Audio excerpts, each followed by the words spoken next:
Hello, everyone, and welcome to day 2 of our Global Girl Power celebration. We are so happy to be back with all of you. For those of you just tuning in, yesterday was full of global girl power. We learned about gender equality around the globe. Yes, so many amazing keynotes, fireside chats, workshops, and girl talk sessions. Georgia, have you had a favorite so far? That's an impossible choice, but I really enjoyed Meghan Markle's speech from earlier today. I'm also loving all of the opportunities we're having to learn from each other. Same here. It's such a hard choice to make. But for me, I think my favorite talk so far has been the I'm Not Bossy, I'm the Boss panel. Yeah, that was a great panel. Did you know that you can view all of the previous panels and fireside chats in the virtual main stage? For the first time, we are coming together across 24 different time zones. I am based in Australia, so it's been really nice to catch up on all the sessions that I missed overnight.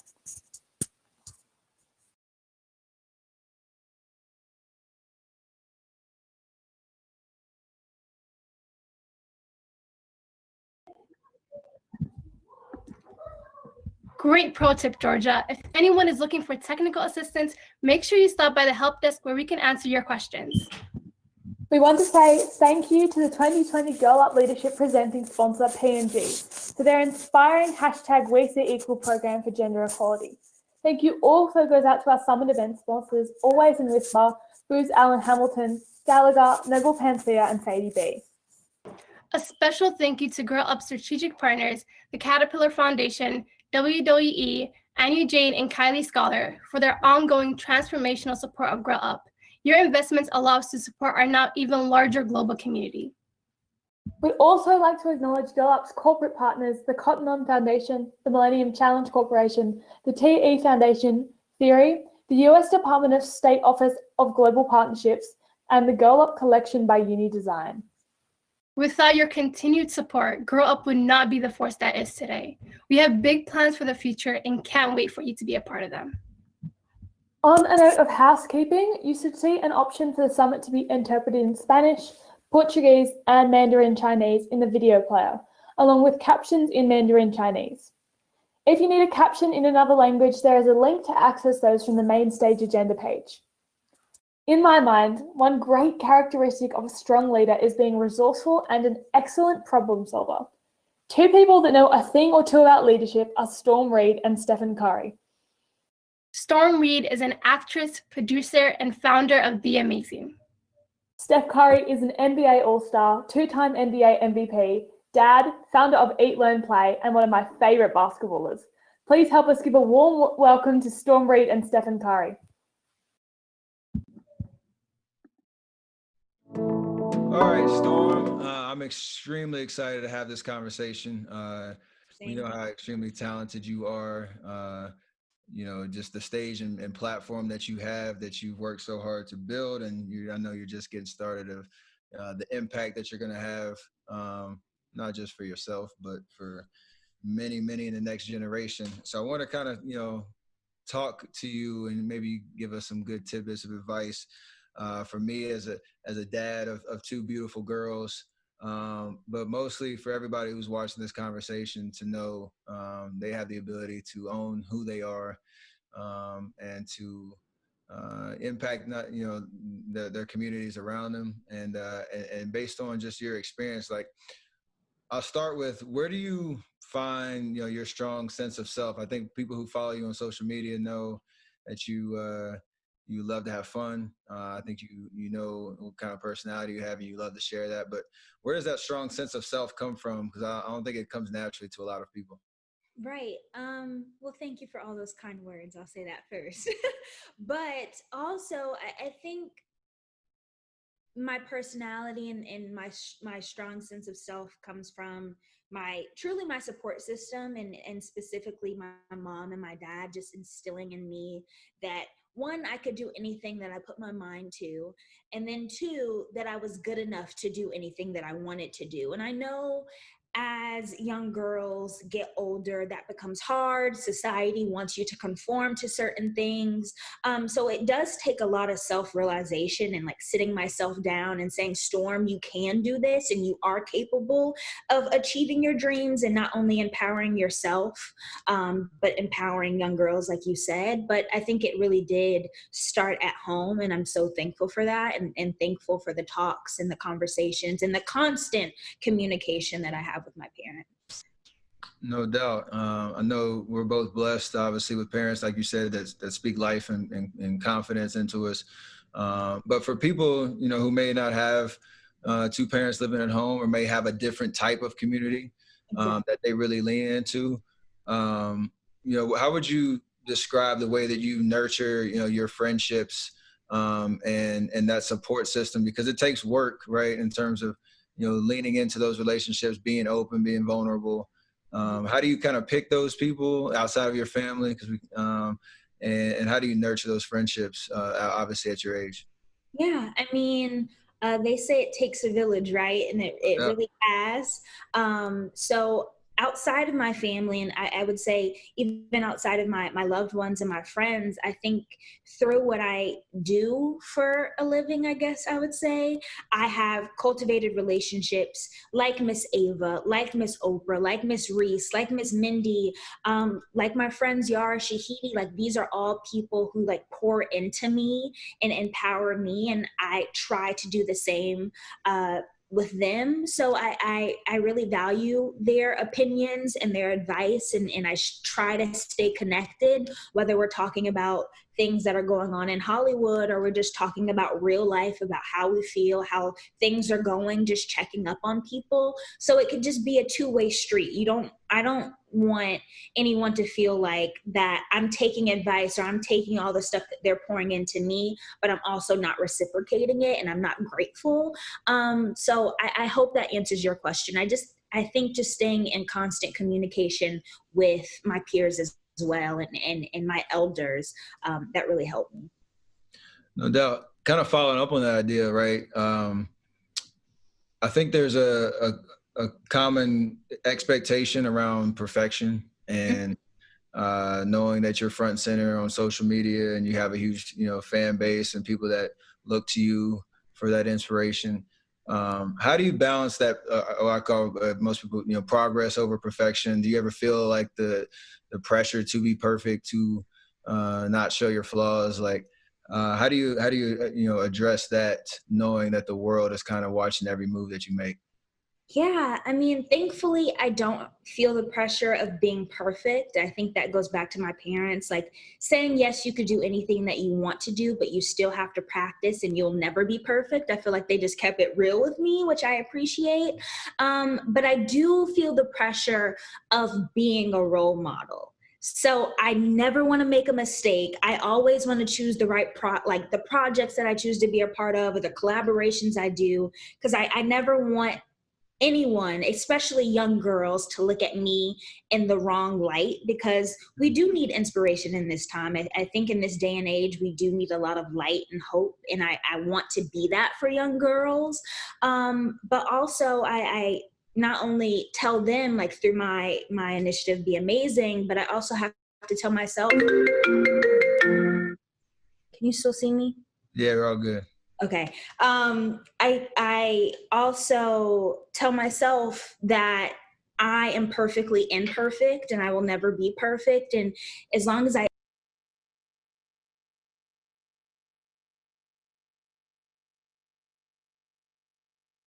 Hi, everyone. Obviously, there is a little technical glitch going on. We want to really make sure that you can hear the whole conversation with Storm and Stefan. So we're going to start over. So thanks for being patient. Here we go again.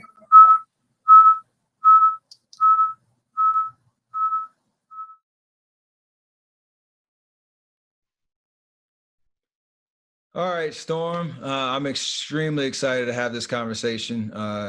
We know how extremely talented you are.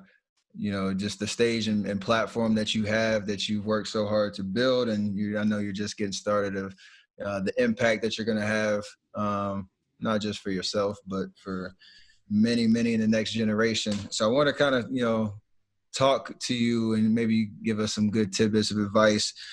For me as a dad of two beautiful girls, but mostly for everybody who's watching this conversation to know they have the ability to own who they are, and to impact their communities around them, and based on just your experience, like I'll start with, where do you find your strong sense of self? I think people who follow you on social media know that you love to have fun. I think you know what kind of personality you have, and you love to share that. But where does that strong sense of self come from? Because I don't think it comes naturally to a lot of people.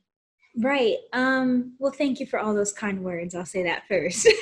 But also, I think my personality and my strong sense of self comes from my support system, and specifically my mom and my dad just instilling in me that, one, I could do anything that I put my mind to, and then two, that I was good enough to do anything that I wanted to do. And I know as young girls get older, that becomes hard. Society wants you to conform to certain things.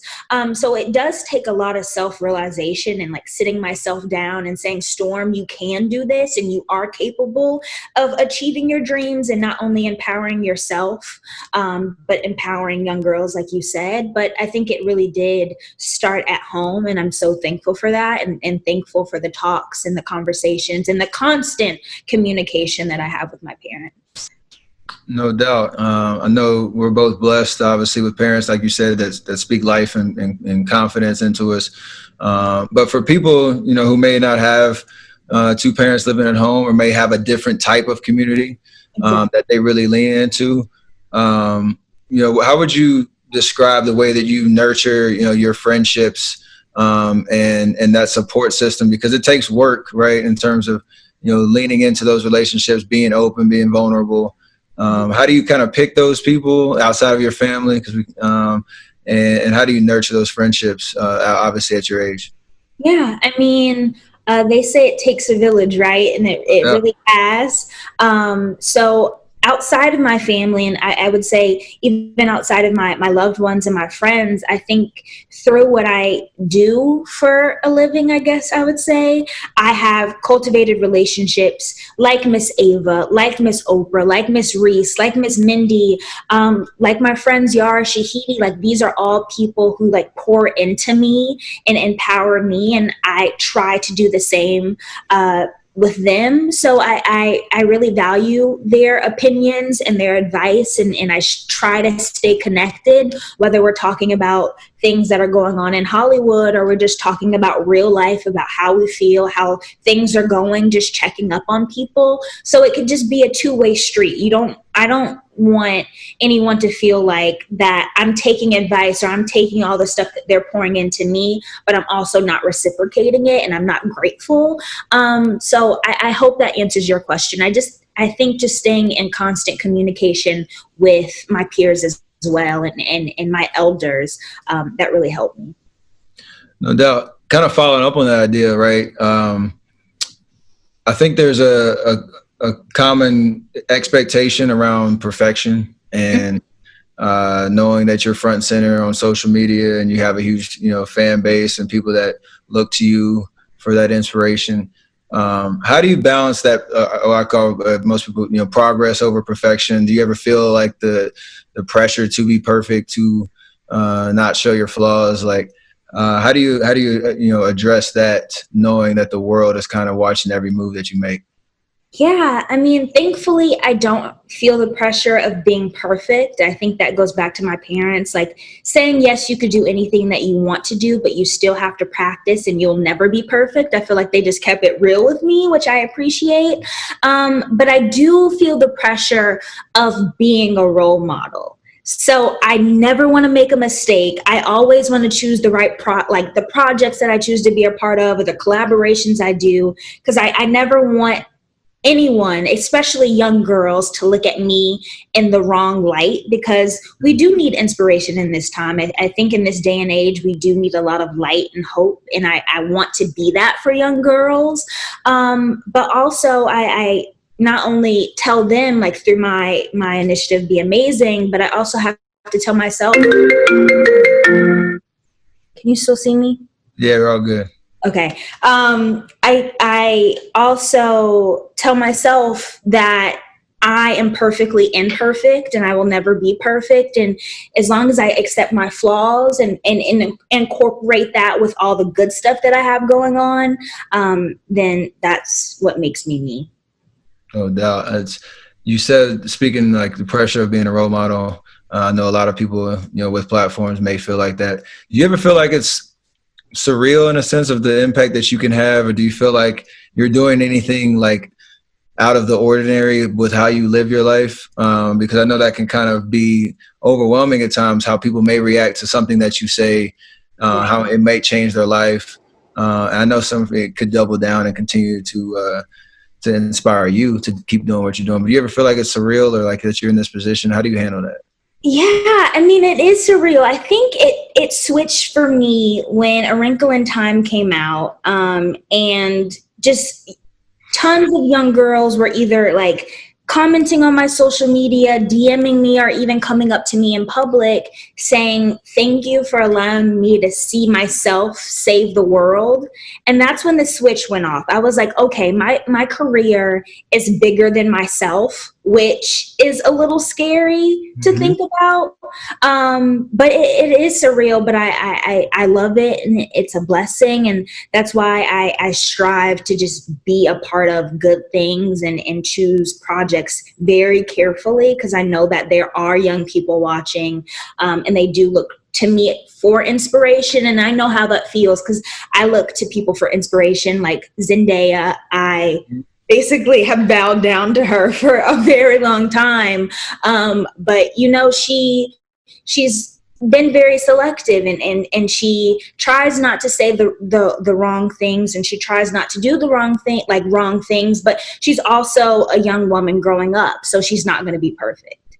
No doubt. And I guess along with that, speaking of social media, because unfortunately when I was growing up, it was not that prevalent. I'm dating myself, but it's kind of crazy just in terms of, in the last 10, 15 years, how much that has been ingrained into young people's experience, and how the world has kind of shrunk, and how much news is being shared at the tip of their fingertips. And like, how do you deal with the noise, right? Because not all of it's positive. Not all of it's, Storm's just the best and this and that. Like that's the majority of it. But there are people and trolls and all that type of stuff that everybody has to deal with on a daily basis when they put themselves out there. How do you deal with those type of people that may not be judging you on the right merits, and you kind of want to defend yourself in those moments? Like, how do you handle those situations? Yeah, and I mean, I tried to ignore it. Like you said, there are some people out there that are just not nice, and they're trying to ruin my day. And sometimes I could just brush it off, but there are some things that people say that really get to me and get in my head.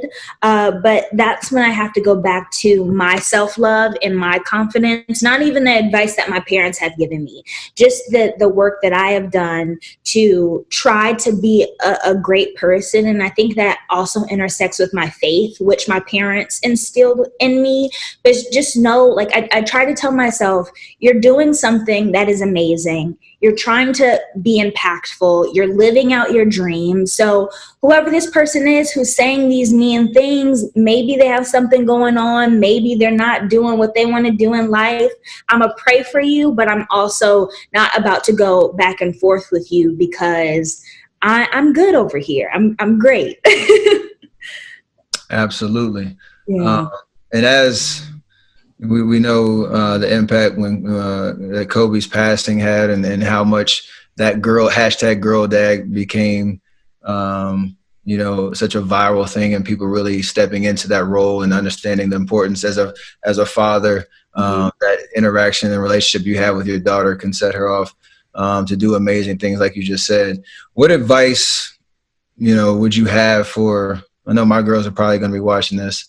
What advice would you have for, an 8-year-old, 5-year-old girl, even a Black girl who's coming up in this society that has an impact to be part of the generation of change? Like, what would you tell that kid and that's, you know, some piece of advice that's kind of set you on your way that you really rely on?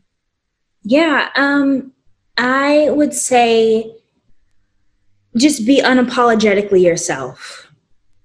Be unapologetically yourself. It took me a minute to be able to be comfortable with like speaking out or using my voice, but just know that there are people in the world that are going to lean on you, that want to hear what you're saying. You might not say all the right things, but I think it's important for young people and specifically young girls to use their voices early, and to just really voice their opinion, whether that's about not eating vegetables for dinner or things that are going on in the world right now. I think just exercising your power of saying yes and exercising your power of saying no is very, very important, especially to young women. And just know that there are people like me that are rooting for you and watching you, and hopefully the work that we do inspires you and guides you. And we know that you'll do amazing things. That's going to go a long way to building confidence. And I appreciate, you know, how you use your platform. You are the template for having faith and understanding that with, you know, great opportunity comes great responsibility, and stepping into that. I know it's no easy feat on a day to day. I'm going to encourage you to keep doing it. Keep being amazing. And I will see you down the road. Thank you for the time, and hopefully people and a lot of girls will take something from this. Yes. No, thank you so much. Appreciate you.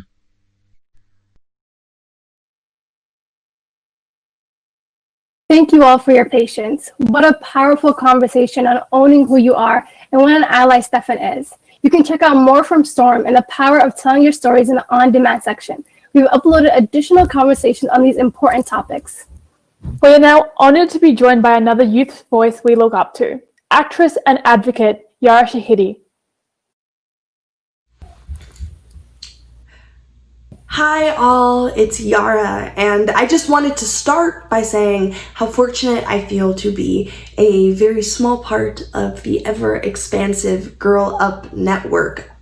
I remember the first time I attended an in-person event was a few years ago, if I'm doing the math correctly, I was 16, so wow, 4 years ago, I entered an incredible conference in Washington, D.C., and I was so moved because I entered a room filled with my peers, aka you all, who are doing incredible work, not only locally in your own neighborhoods and communities, but globally.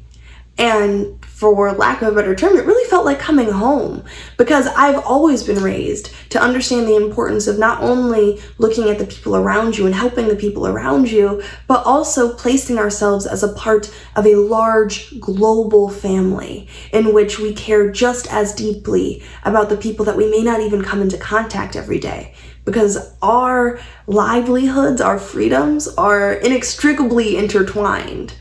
I know we're coming together in very different times, but I said all of that to say I still feel very lucky to be here and with you all, even if not in person, because building this community and maintaining this community is essential and important work.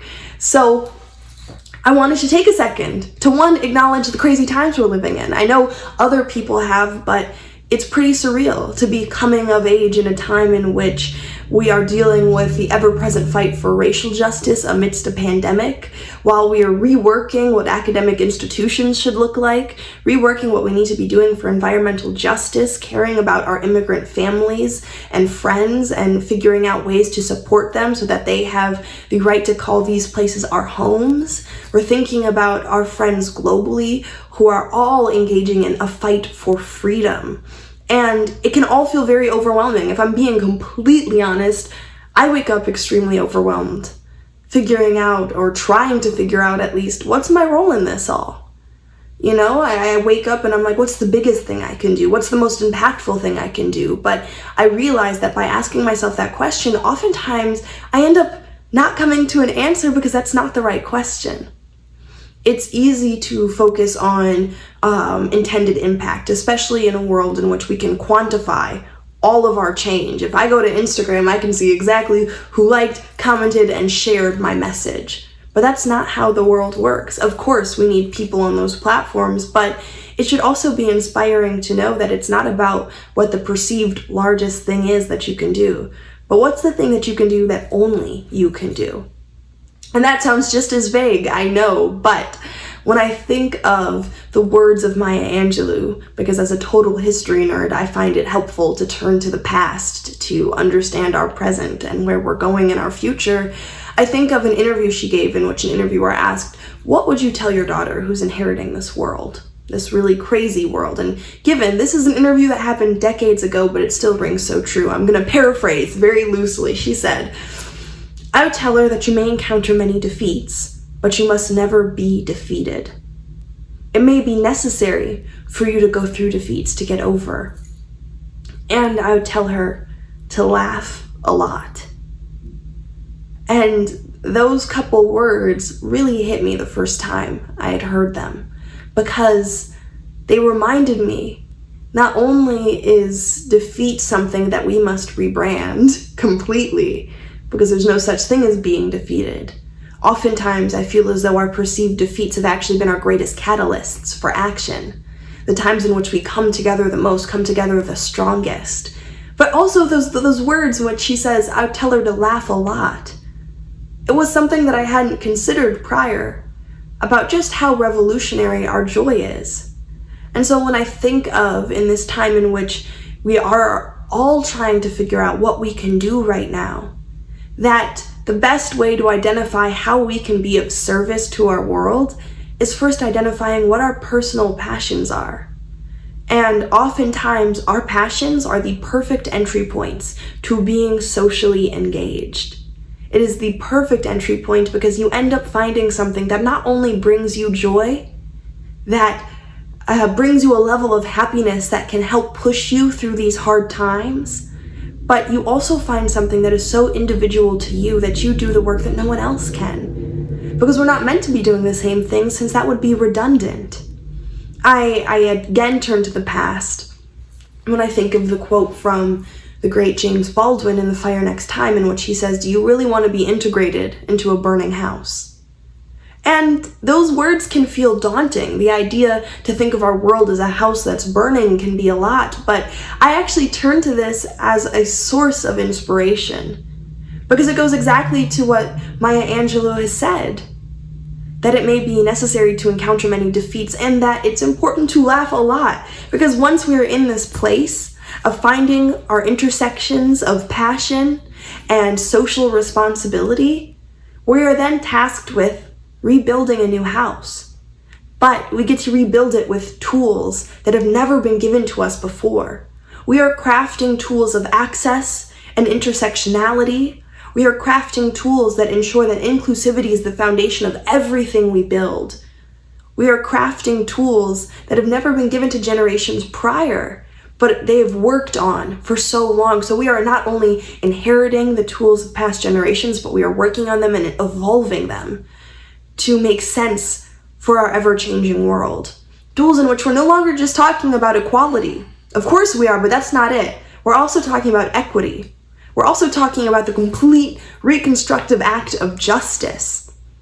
And when building a house, it is the most perfect analogy because no two people are doing the same thing. There's some people that are doing that foundational work. There's some people that are interior designing. There's some people that are trying to figure out the plumbing and the very roots of how to make sure that this house is anchored on steady ground. There's some people trying to figure out, how do we make this house feel like a home? And all of that is absolutely essential. So whether you are inspired to do legislative work, if you're in the space of thinking about voting rights or immigrant rights or LGBTQ plus rights or the rights of so many intersections that are oftentimes forgotten or overlooked, whether that is through your art, your activism, your rallying cries, your songs, your STEM work in fixing the biased space of technology, just know that whatever you choose to do, you are partaking in building the future. And you should unabashedly be rooted in your passion. Never let anyone make you feel bad for how you choose to move forward, because we are in this together and we need each other. I'm so inspired to be a part of a network of young women like you, because you prove to me every day the fact that we're going to be okay, because we're not only building a world that we can survive in, but we are building a world in which everyone is ensured the right to thrive. I can't wait to see you on this journey. I know we'll connect soon. Much love.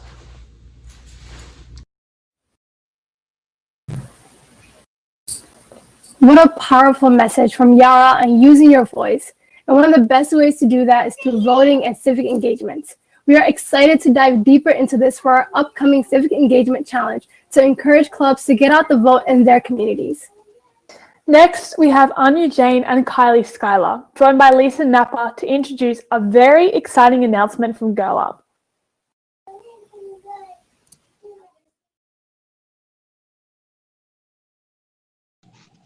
Hello, we are so excited to kick off today's programming with Anu Jane and Kylie Schuyler, friends of Girl Up and longtime advocates for adolescent girls. Would you all like to tell us a little bit about your work before we get started? Sure. So my name's Anu Jain, and I've actually been involved with Girl Up almost since inception, from the time my daughter got involved, and I've been on the advisory board since it was created. I'm an entrepreneur and just really focused on the advancement of girls and women. And I'm really excited, just having seen Girl Up evolve over the years. I'm just really, really excited to see where we are today, and really excited to be launching the gender-based violence program with Kylie. So really excited to be here. And I'm Kylie Schuyler. I am the founder and executive chair of another organization called Global Glow. And I'm delighted to be part of the Girl Up campaign here. This has been really one of my big focus points for girls. We know that girls can't become empowered and able if they are not feeling safe. So when Anu came to me and said, I've been involved with Girl Up and we're getting ready to launch a very important initiative for gender-based violence, I said, I'm in 100%, because girls everywhere need that. Mm-hmm. So I work with another organization, but all girls are going to benefit from this, and I'm so delighted to be part of that. I have one other thing to add, and that is I am also an entrepreneur. I'm a social entrepreneur. I run a for-profit business that funds girl-focused organizations. So I'm working for girls because girls are the greatest investment we have, and we need to make sure they're safe. Incredible. So that drives us into our first question, which is, what is the motivation behind your work and your passion for supporting adolescent girls? Well, so we know that girls, basically they've always been held back. And it's just shocking to me that in today's day and world, today's day and age, something as basic as safety for girls and women is still such a universal problem. I mean, we live in a world where, we've advanced so much with technology and so many things have changed. Yet, girls still face the same issues of safety, basic safety, as well as many other things that we faced hundreds of years ago. So something has to be done about that. I mean, we have to change things. We have to offer, girls have to be put on the same level as boys so that they can reach their full potential. And that's what I've always loved about Girl Up, because Girl Up is all about girls leading other girls. And so I have seen it in action. I have seen the impact it has made both for my daughter as well as so many other friends whose daughters have joined the Girl Up program or started a Girl Up. And I am really excited to see, what we can offer to these girls. Mm-hmm. Absolutely, Anu. I agree with you 100%. Girls are really so critical for true social change. We know girls have been undervalued, and the education of girls has been undervalued, and certainly girls have been held back because of gender-based violence throughout the ages. So it's really critical that we look at girls as one of the key ways that we can create social change. And I really, truly believe that in all regards. This initiative is really critical for all other things we do with girls and all the other investments we make in girls, because we know they need to be safe. And if we can help them with that and help empower them, they'll change their families and they'll change their communities and ultimately change the global community. So I am 100% a believer in investment in girls. Agreed. So our last question is, what do you hope Girl Up Club leaders will get out of the launch of our new gender-based violence curriculum? I'm hoping that the girl leaders will know that there are adults like us that understand that 1 in 3 women say that they've had physical or sexual abuse in their lifetime, and we cannot have that continue. So I'm very excited that we're going to have a girl-led programming, and the reach that Girl Up has as well to take this curriculum out to the girls all over the globe so they can benefit. And I'm really excited that that's going to happen, because I really think that with Girl Up and the efforts of all that are helping here, we will spark social change. We will bring about that necessary change and end gender-based violence, because those girls are strong and they're going to speak up once they're equipped with this curriculum and safe spaces to talk about it. Mm-hmm. So I'm excited for what's going to happen. It gives me the chills, if you want to know the truth, because what is happening here is monumental. There's nothing like it, and the world is going to be changed by our efforts here with those girls in the leadership position. Mm-hmm. Yeah. And Kylie, I mean, I totally agree with you. I am so super excited to see this curriculum being launched. That's one thing I felt that was lacking in the Girl Up curriculum. And, I feel that the Girl Up leaders, not only will they empower themselves with the curriculum, but really take it out there to all the Girl Up clubs and all the girls around the world. And really, it's about giving confidence. And I truly believe it's about giving a voice and telling girls, hey, it's okay.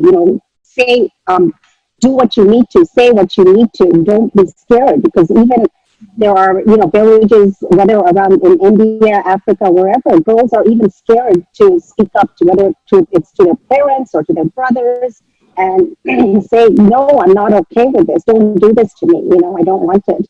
And so I am really, really excited. I think this is going to really move the needle for girls everywhere, to give them the confidence and safety. It's terrifying. As I said, that it's shocking that in today's world, we still have to worry about basic safety. And all of us, it doesn't matter which part of the world we live in, all of us girls and women still worry about, walking on an empty street or, so, sorry. God, I took my allergy pill this morning, but the weather here. So anyway, sorry about that. But, as I said, I am really, really excited. I think this is going to change the needle. It's going to really empower girls. It's going to give them a voice. It's going to give them confidence and courage to really go out, fight for their rights, and really achieve their full potential and lead the world, which I'm so excited about. Yeah, I truly believe that too. I believe in the power of girls. I think girls are going to create a safer community for everyone. And this is one of the vehicles. This is a tool and resources so they can do that. So I'm just delighted to be part of this. So I feel privileged to bring this into the world with Girl Up.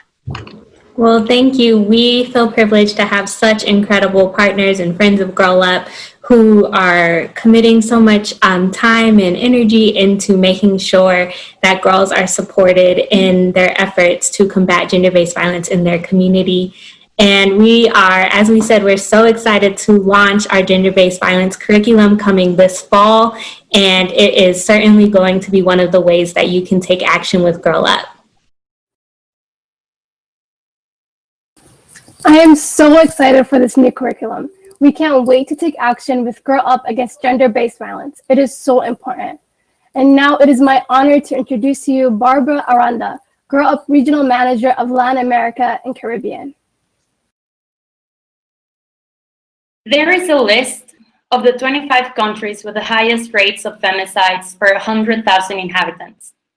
Sadly, 14 out of those 25 countries are in Latin America and the Caribbean. Our region is in constant mourning, always fighting for the memory of those who are no longer with us due to the misogynistic violence against girls and women. In Mexico, my country, the lives of 11 women are being taken each day, and only 25% of those crimes are investigated as femicides. On January 2020, the statistics reached us. Maggie, treasurer of Girl Up Jesus Maria, was a victim of gender-based violence, and she's no longer with us. We're asking for justice in a country where 99% of criminal activities remain unsolved or unpunished. Yes, you heard that right. Only 1.3% of victims get justice. Only 1.3% of victims get justice. Girl Up All for All, a club from a different part of our country, pledged to find justice by continuing Maggie's dream to change the world. Please share this moment with us and keep Maggie close to your hearts and your actions for a quest for justice. Support Latin American and Caribbean women who are raising their voices for a life free of violence. And join the fight, ni una menos. Follow us on Girl Up Latam to know the actions that our clubs are taking to fight gender-based violence. Thank you.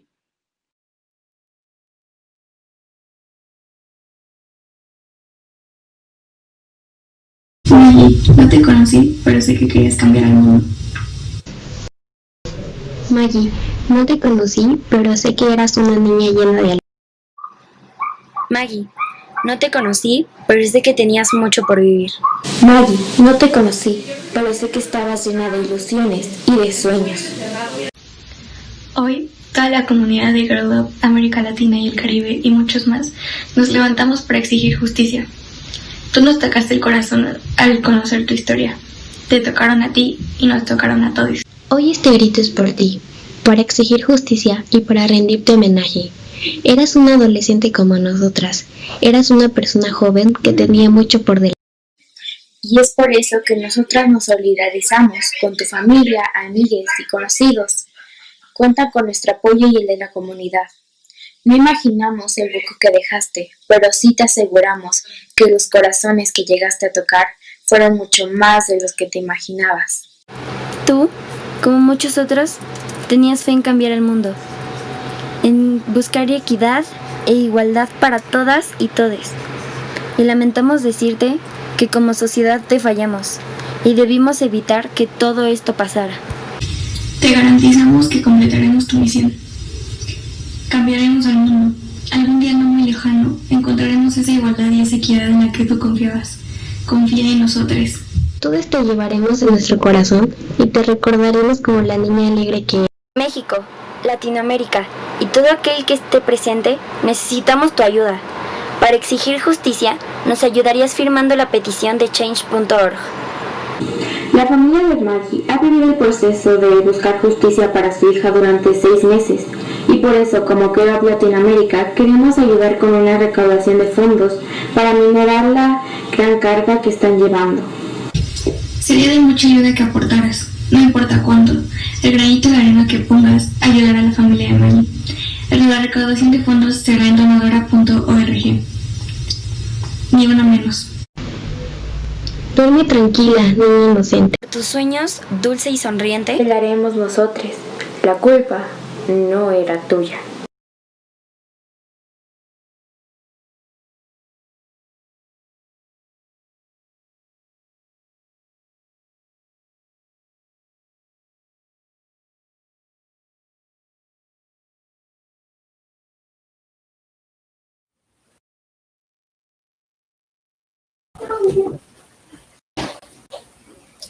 What a powerful tribute. We stand with Maggie and we must continue to say her name. Next is a much needed discussion, combating gender-based violence. Please help me welcome our panel.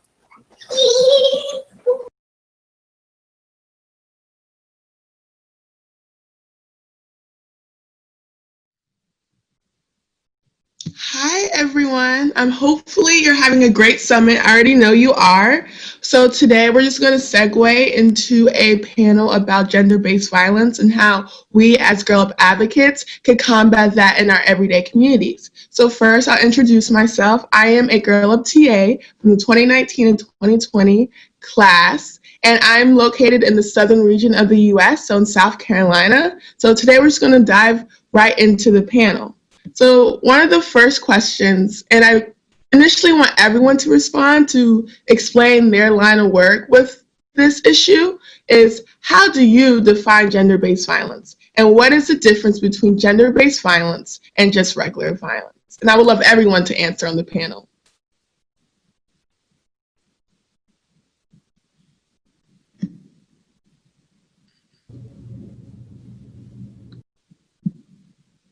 Vivi, can you start us off? All right, thank you so much. Hi, everyone. My name is Anindya Restuviani, but people call me Vivi. I am from Jakarta, Indonesia, and I'm the co-director of Gahola Back Jakarta, this is a great question coming to from things that I've been working on with Hola Back Jakarta, which is specifically talking about violence, especially gender-based violence in Jakarta, especially in public space. The way that Hola Back Jakarta actually defines gender-based violence, every time we do a training, usually we define what violence first. Usually people will answer, like when you're talking about violence, the first thing that will come into their mind is something that is physical, but we know that violence is not always something that is physical. So we define violence as any behavior, whether it was intention or not, that demeaning, humiliating, hurting, embarrassing a person, and that a reasonable person should have known those acts would be unwelcome. But when it comes to gender-based violence, like its name, gender-based, it means that those behaviors basically conducted and motivated by a certain, based on a certain gender. For example, when we're talking about violence against women, the reason why violence against women are not exclusively, but majority when we're talking about gender-based violence, we're talking about violence against women, is because there is a certain gender stereotype that creating this role or stereotypes towards women as someone who is as a gender that is less a human, or there a lot of time it's become a justification of a violence that was being committed towards a woman or any other gender minority. So the more you have a minority identity, it means that the more vulnerable you are in receiving violence. So yeah, I hope that's clear enough. So thank you. Awesome. Yeah, the next person I'd like to touch on based on their line of work is Dr. Kalkenya. Thank you. Great. My name is Dr. Kakenya Ntaya. I work in rural Kenya. I founded the organization called Kakenya's Dream, which is really works with girls to end gender-based violence through education. So I think Vivi defined violence in a general way, which is, and then going specific into gender-based violence. In the line of work that I do, we really focus on the violence that is towards girls and women, more specifically on the issues of female genital cutting and early marriages, issues of rapes of young kids, and beating of women just because they are considered women. So our work is really, we work more specifically on those issues that really harm women. And also I think the whole thing is that putting women in control, humiliating them, and really reducing their powers and putting, so to say, women in their spaces. So I think violence can, it's broader. When you say violence can be very broad, but when you look at gender-based violence, it's specifically towards a specific gender. And for us, it's our girls and women that we work with. Awesome. Yeah. So next question I have is, what do you think are some of the root causes of gender-based violence, and how do we as Girl Up advocates address it? And I would love for Sonia to start us off. Sure, thanks. Let me introduce myself first. I'm Sanya and I work with the UN Women Office here in India. I think, let me go back to also, as we are celebrating 40 years of adopting CEDAW and Beijing Declaration for 25 years now, let me go back to what some of these normative frameworks tell us in terms of the root causes for violence against women, which is, our gender socialization, which is our social conditioning and a lot of gender-based stereotypes that come out of our, social environments. It's also a lot of individual behavior, which looks at, for example, substance abuse, which becomes an enabler or a catalyst, to perpetuate more gender-based violence. It's a lot of our perception on masculinity in the patriarchal societies that we live in. It's also a lot of social and cultural norms that we are taught that encourage a lot of harmful practices which are more gendered in nature. So I think these are some of the things where violence against women and girls is deeply rooted in these kind of gender inequalities that have been manifesting historically, in unequal power relationship between men and women. So these are something that I identify as root causes, but also as young leaders, I think it is a slow and gradual process to undo what we've learned for the longer period of our lives, and what we see also in our peer groups and our environment that we breathe in. It is a gradual process, but I think it is very, very important to break some of those stereotypes and cultural norms, and start questioning. I think that's one of the difference where I think the power in young people is that they know how to question. They have the aptitude of critically analyzing what it is, why is it, what are some of the reasons behind it, and how can we undo that?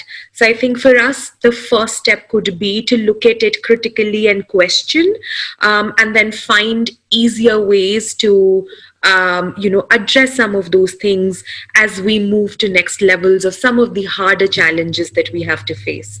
Thank you. That was so insightful. And the next person I would like to touch on that is Mahu. Hi, everyone. It's really an honor to be here with you having this conversation. I'm Mahu Aldana. I'm the country manager for Girl Rising. I would say to add to what Sanya was talking about, I would say the root causes of gender-based violence, simply put for me, it's patriarchy.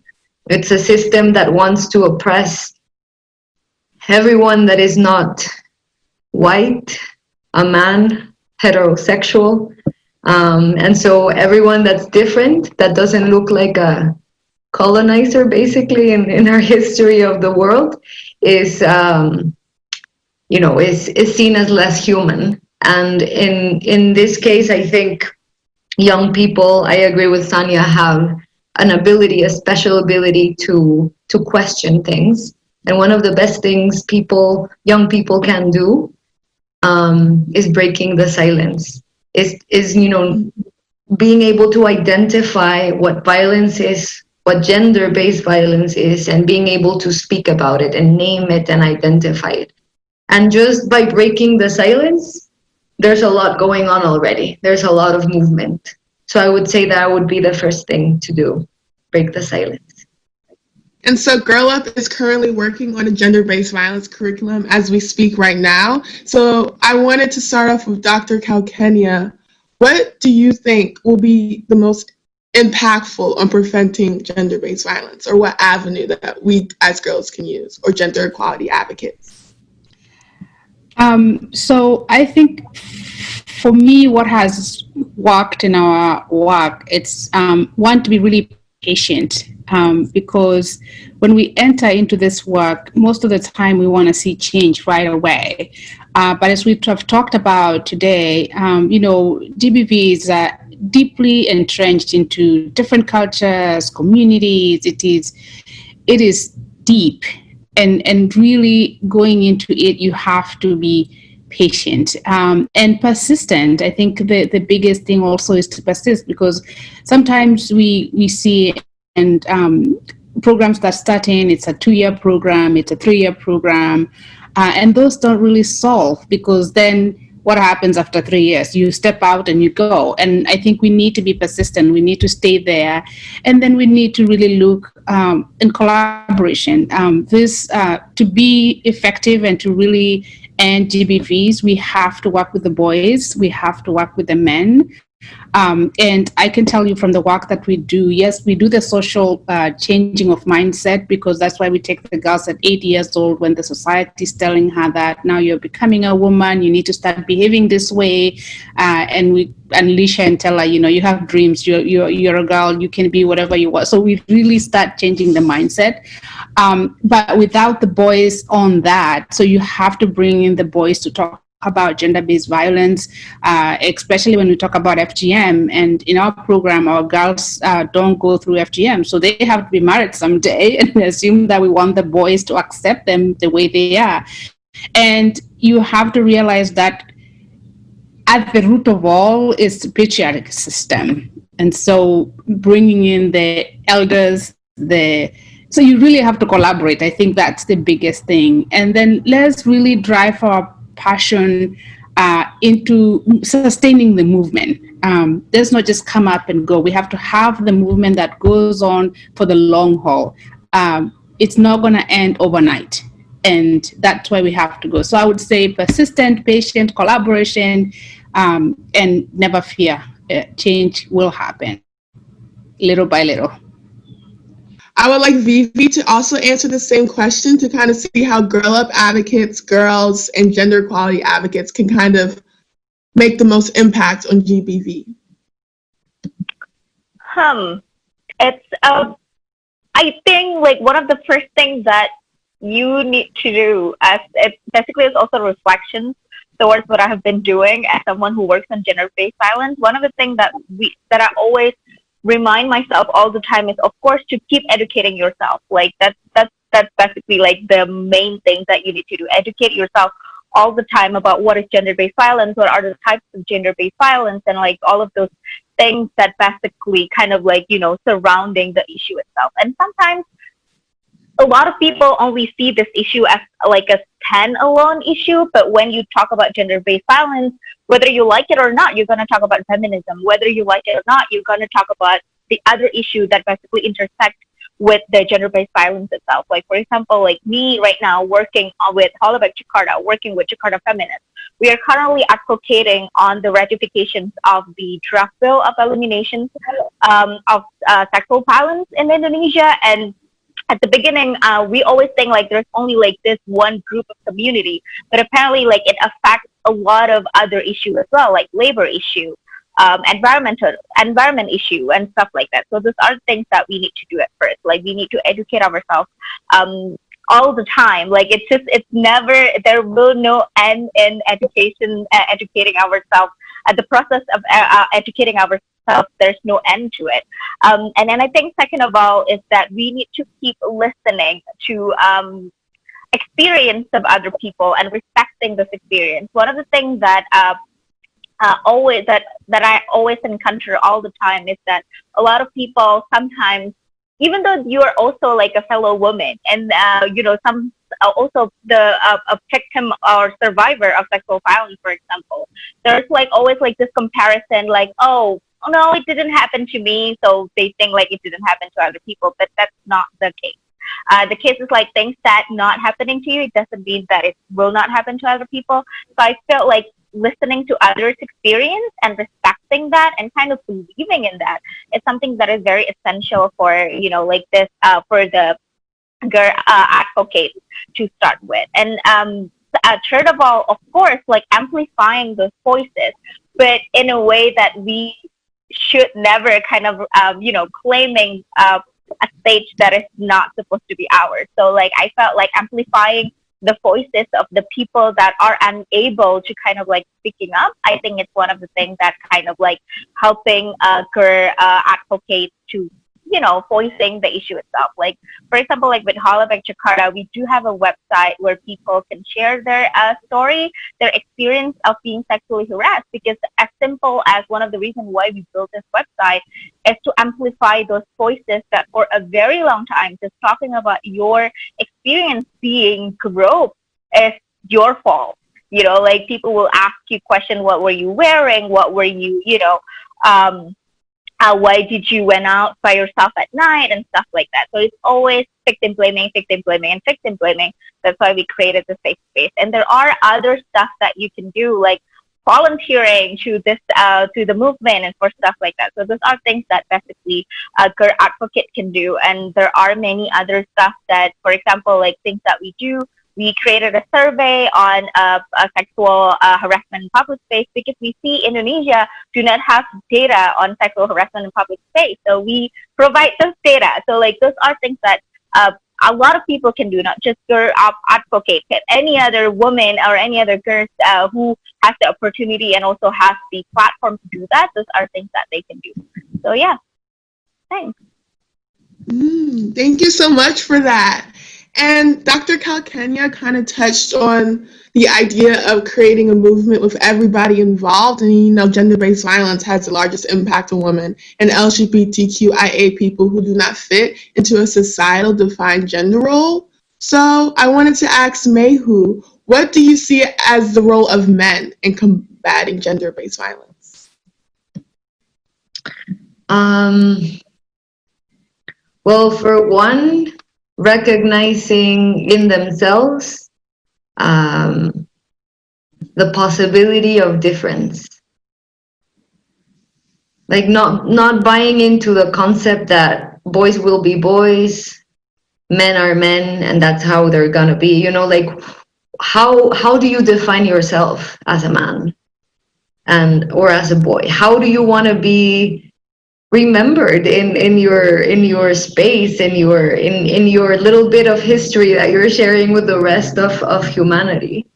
And so I think it's also like a self-determination of a different masculinity, a masculinity that is not determined by others that are different to you, in terms of what Anindya was kind of like speaking about, of that intersectionality, of recognizing that there is a system of power relations and of oppression of the peoples around the world, and understanding like what side are you on? Do you want to be on the side of the oppressor, or do you want to foment the freedom of others and of yourself?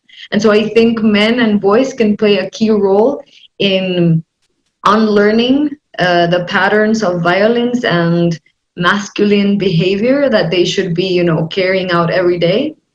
And I truly believe they can be allies. And understanding also what that is, like going deeper into what allyship means and where is it called for, because like being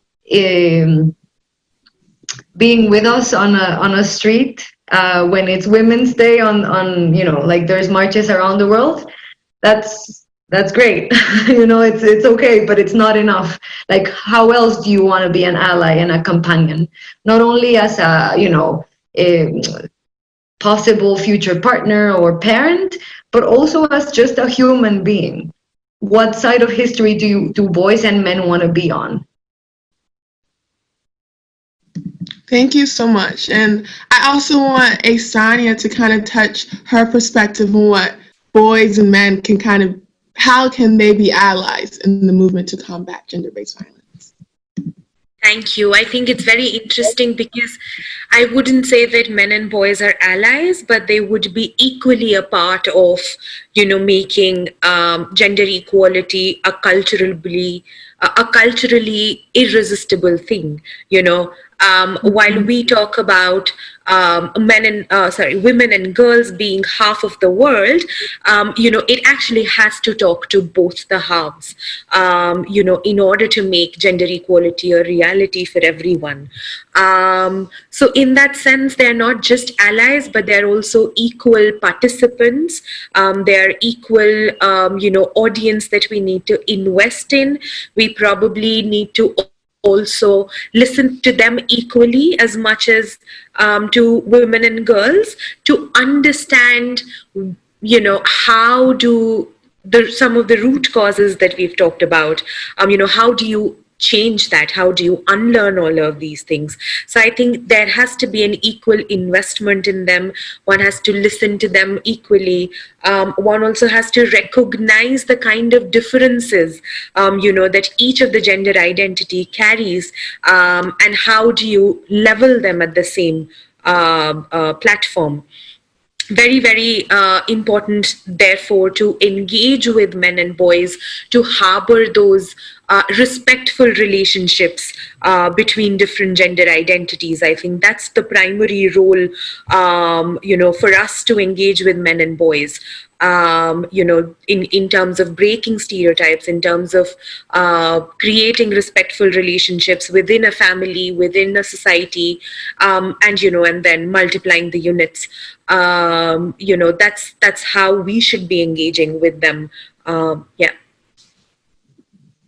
Okay, seems like time is running out, but I just wanted to thank everybody here for coming on to be on this panel and being part of the amazing We Need to Talk Girl Up Summit.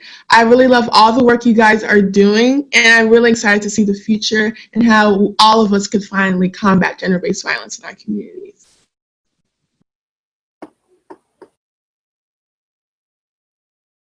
Thank you to all the speakers and Vanessa on the Combating Gender-Based Violence panel. This is such an important issue, and I am so grateful and proud that Girl Up is taking action to prevent gender-based violence. Next up, we have an amazing girl talk led by Rhea, a STEMinist committed to making room for more of her peers in STEM. Please help me welcome Rhea to the stage.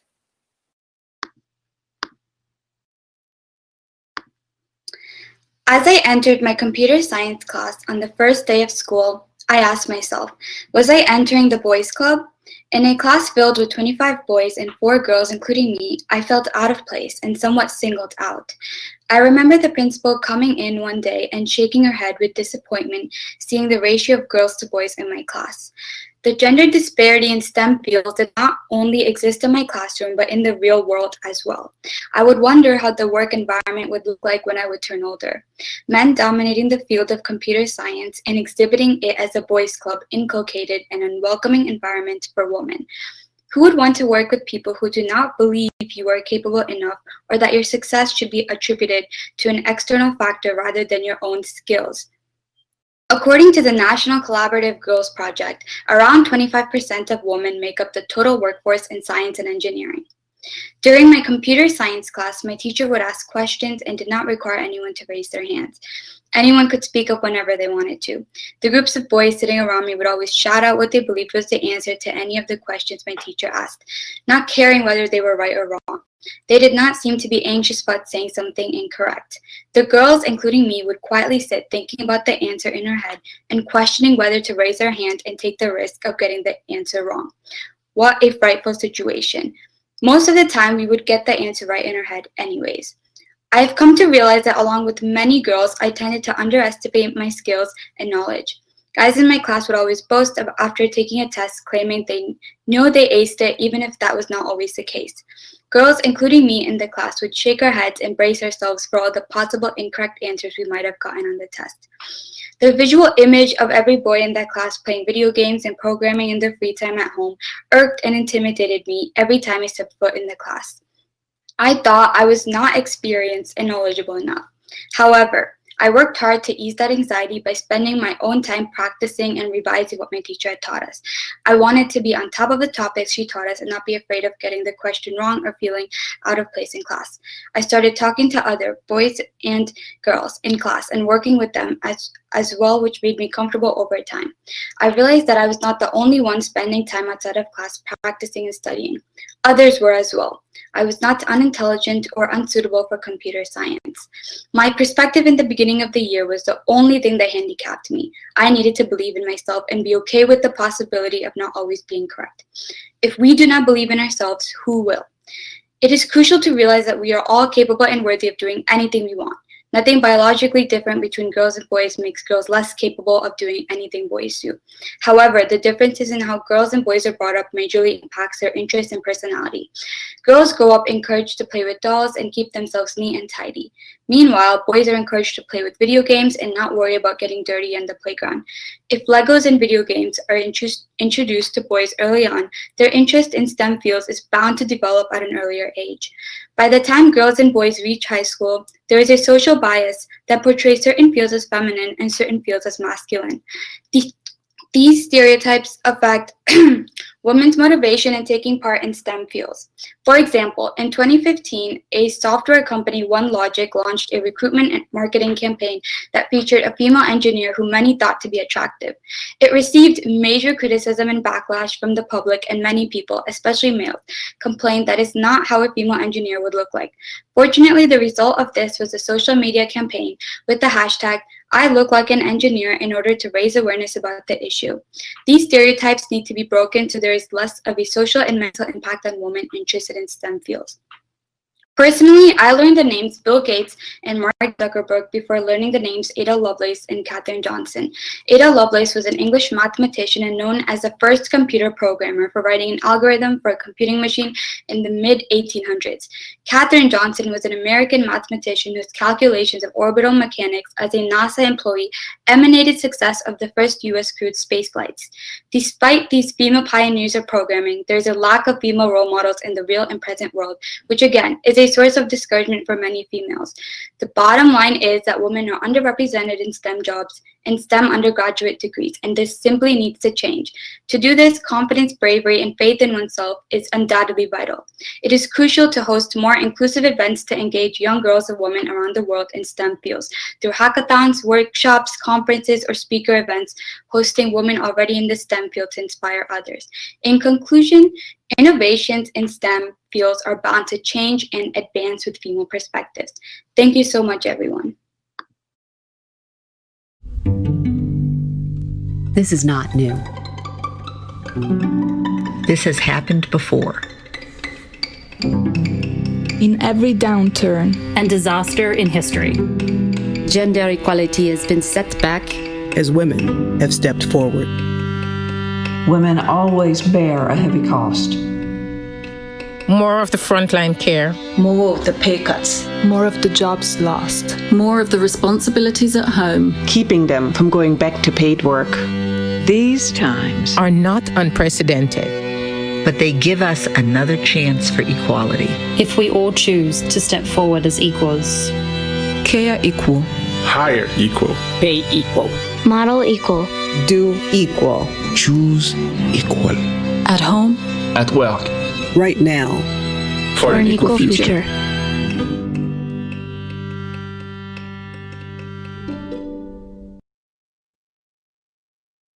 Thank you, P&G, for that amazing message. And amazing job, Rhea. Let's hear it one more time. STEM is another area you can get involved with Girl Up by participating in our Fall STEM Challenge to take action against climate change. Did you know that 132 million girls are out of school? There are several barriers to why a girl may no longer be able to attend school, one of them being refugee status. Here to talk about this today is Kat Graham, UNHCR high-profile supporter and merrymaker, educator and activist for refugees. Please help me welcome to the stage Kat Graham and merrymaker. Hi, everyone. Hi, Mary. Thank you for inviting me today.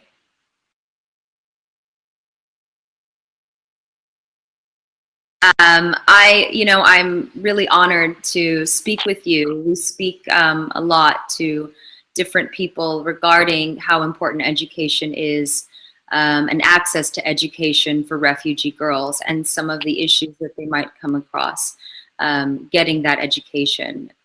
Your work from your TED Talk, your experience at the Kakuma refugee camp, and I'm really excited that we're going to be enlightening and inspiring some of our girls today. So thank you so much for being a part of this Girl Up conversation with me today. I'm so excited about it. Yes, and I hope everyone can learn from it too. Yeah, so can you start everyone off by telling everyone how you came to learn how important education is? How I came to learn education that is important, it was the first time that my father started investing in me and putting me to school. I was able to go to a boarding school, and in this school, I was taught to be independent, to be an independent thinker that is critical, that questions everything around me rather than just take in what the society has provided for me. Through education, I've been able to find my own voice, to disrupt systems that have undermined me as a woman and my fellow women. And so through education, and how I got to even get inspired for education was my journey to school and having a male figure in my life investing in me and pushing me forward despite the community not being able to do that to their girls. And so I have felt like this is my life journey, to be able to give investment to my fellow women and fellow girls, because the society is not willing to do so.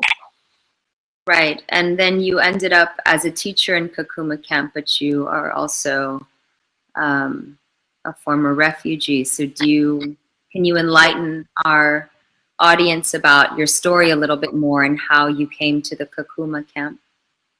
So how I first came to the Kakuma camp was, I was 4 years old, fleeing from South Sudan, and I found a refuge in Kakuma, like most other refugees have found refuge in the camp.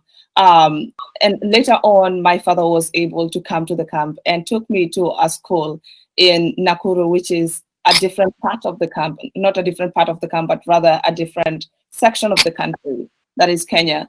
And I was able to go to boarding school and see the disparities between the school that I went to and the school that I initially was in Kakuma refugee camp. Later on, I was able to perform well, but in the middle, I lost both my parents, and refugee camp was the only place that I could return to. As a refugee, it's really hard to get opportunities. And so after finishing high school, it was almost impossible. Okay, so sorry for that. As a refugee, it's almost impossible to get an opportunity to go to high school, not to high school, to go to grad school or go to university or college.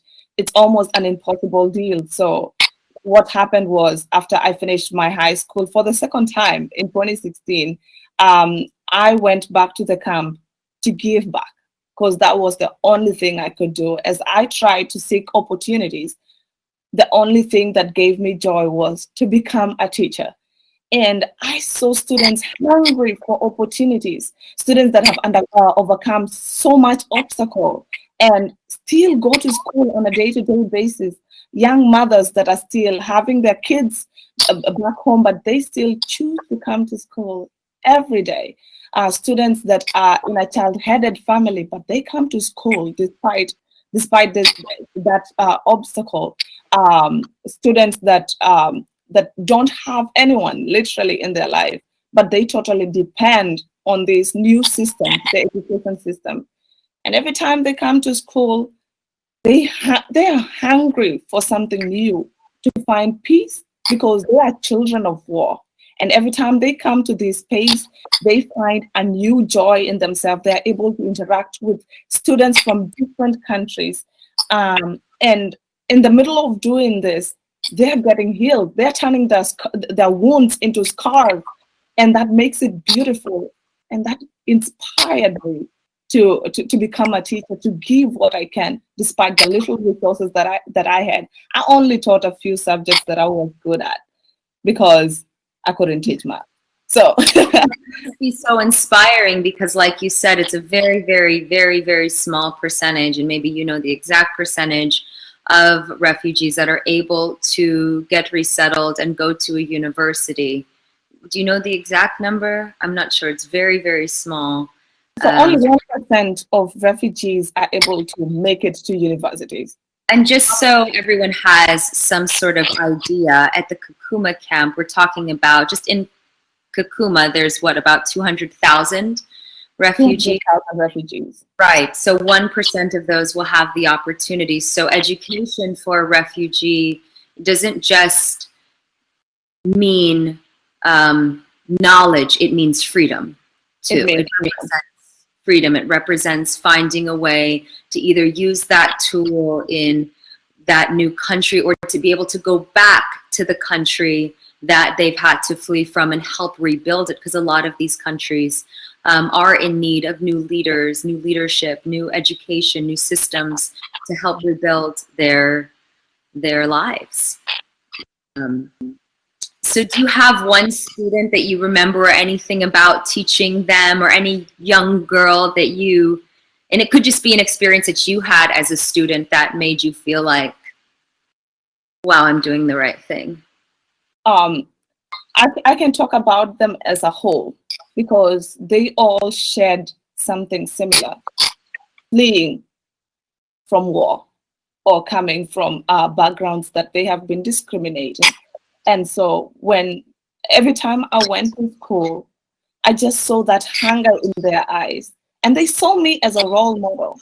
I was just a mere teacher, and we were literally the same age, but they were open. They would call me aside and create jokes, and despite the communities or the backgrounds they're coming from, they all allowed themselves to be vulnerable and to listen to each other and to see a way forward. They did not see a dead end with me. By seeing me giving back to them, they felt like they could also come out of the camp.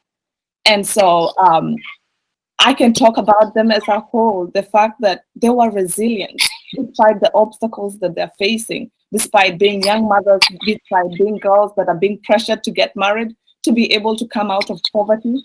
They all stood together because they believe in a common goal, being together as refugees and finding a solution or opportunities to take them out.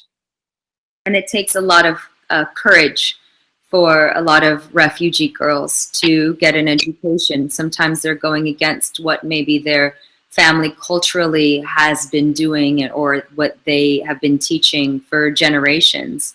You know, I met one girl who all she's wanted to do was to get an education to be a doctor, and she's 16, and Bilal, she's absolutely amazing. But in her culture and in the school, it was such a small percentage of women in these schools, and where's all the rest of them? Well, it's like they're being told to stay home. They're being told they're not allowed to get an education because of oppressive systems. So it really takes a lot of courage and a lot of support. And that's something that you have been doing during this COVID-19 pandemic. You acted immediately. You didn't wait for anyone. And I'd love for you to share what you did and how people can get involved, not just with what you're doing at the camps, but with the UN Refugee Agency. And we can talk more about that after you tell them what you've been doing. Okay, so I'll go pretty fast on it. So what I've been doing was, the first thing was to provide PPE and food substances for the refugees, because when the distribution was happening, you know, like UNHCR doesn't have enough funding for now, and so we had to step up and try to provide food for our fellow refugees. And I saw refugees coming up with by creating masks, soap, and that was the first thing that we started. The second thing that I started was I'm running right now Wi-Fi hubs in the camp that will be able to help 12th graders and 8th graders to continue with their schooling despite COVID-19, which is something that they totally need. And there's so many ways that people can chip in. First of all, first by donating to UNHCR. That is the first thing that you can do. The link is in my bio. If anyone is looking for it or needs help, it's in my bio on Instagram. You can it's super easy to find. Totally. The second thing that you can do is educate yourself on issues around refugees and try to fundraise, talk to your friends, bring this conversation on, and you can help refugees that have been resettled in your country by either teaching them or doing something like giving books to refugee camps. There's so much you can do. That thing you can do is stand up against government policies that are limiting refugees resettlement or closing doors for refugees. You can do this by letter writing campaigns, either to your representative or government officials. The other thing you can do is get involved in refugee initiatives. Like, for example, whatever I'm doing, you can go to my link on Instagram and you'll find where you can go to the GoFundMe to help raise funds for the Wi-Fi hubs. You can, as educators or schools, you can provide scholarships to refugees or entrepreneurial opportunities for young even older refugees to be able to support themselves and become independent. You can write plays or something to do with refugees. Yeah. For example, the new show on Netflix, Stateless. You all have to check it out. That you can support refugees, and that's all that counts. Just the little that you can do. It's so true, because we're talking about 1% of people that get the opportunity, and that's on top of how difficult it is. We were talking earlier about how hard it is to even get to some of the schools, even on the camps. Some of these kids are walking for miles just to get to the school, and now because of the virus, the schools are closed down, so they're relying on Wi-Fi, on having a virtual education. And a lot of these homes, most of these homes do not have that. We're talking about not even access to clean water, enough water, let alone Wi-Fi. So to be able to provide them with that is huge. It's really huge. And you know, what I've learned from all the camps that I've gone to is refugees don't want a hand out, just a hand up. You know, every refugee that I've met has never asked me for just not one thing, not one thing. I've never been asked for one thing. It's always, can I get you a coffee? Can I show you where I live? And can I show you, you know, my family? And it's a lot of pride. You know, when you are taken away, you have to leave your home. You know, if I have to leave my home right now, say something happened, I have to leave my home at this very moment, that doesn't mean I'm different. I'm still capable, just like I was capable when I was sitting on my couch at home, when I had my family, when I had everything.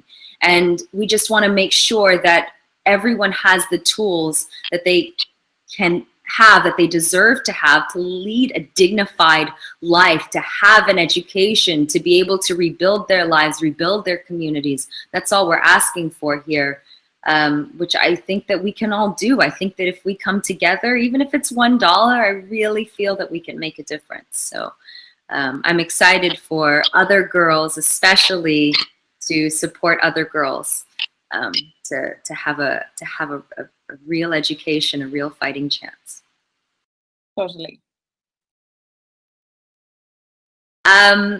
So we came together. I don't know how much time we have, so I'm going to just keep talking until you're like, we're done. But we came together because Dana Hughes over in Kenya knows you and had worked with you, and you did your TEDx talk. For anyone that hasn't seen her talk for TEDx, it's absolutely amazing. And she really goes into her story, and it's truly incredible. And I was like, I was completely enamored by your story and inspired by you, and you were my date to L'Oreal's Woman of Worth, and we really had a great time, and you were able to meet Viola Davis there, and that was really cool because you're an actress too, and you're doing a camp, or we're trying to do this camp at Kakuma, so hopefully when all of this is over we'll be able to go back. So what is something that you really feel that people don't get to know about what happens at a refugee camp, in terms of, you know, how creative everyone is? Like, what's something that you can share about that?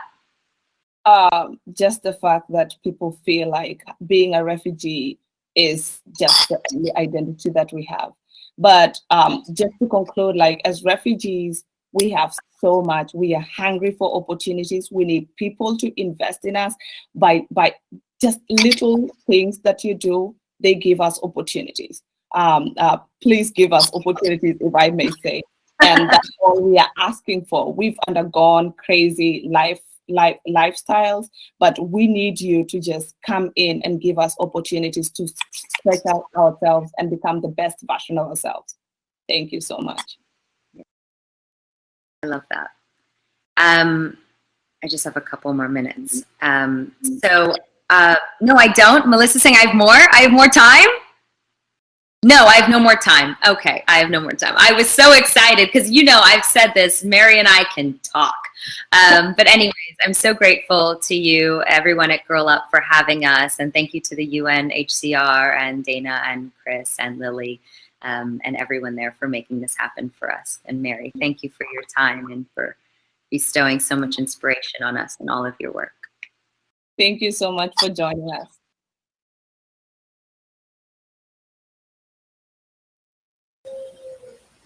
Thank you, Kat and Mary, for sharing about the importance of education for refugees.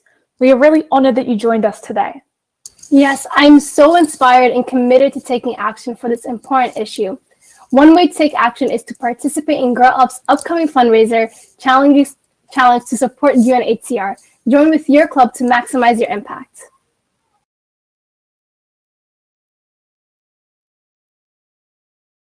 It's time to announce the Club and Campus of the Year. Please help us welcome Girl Up Executive Director Melissa Kilby to the stage. Hello again, everyone. I'm so happy to be back with you in our closing plenary for this incredible leadership summit. This has been such an unprecedented year in really every way. I think the fact that we are here on our computer screens having these important conversations is really indication enough of how this year has been one, I think, for every history book. And each of you, Girl Up Club members, on your high school campuses, on your college university campuses, has really risen to the occasion.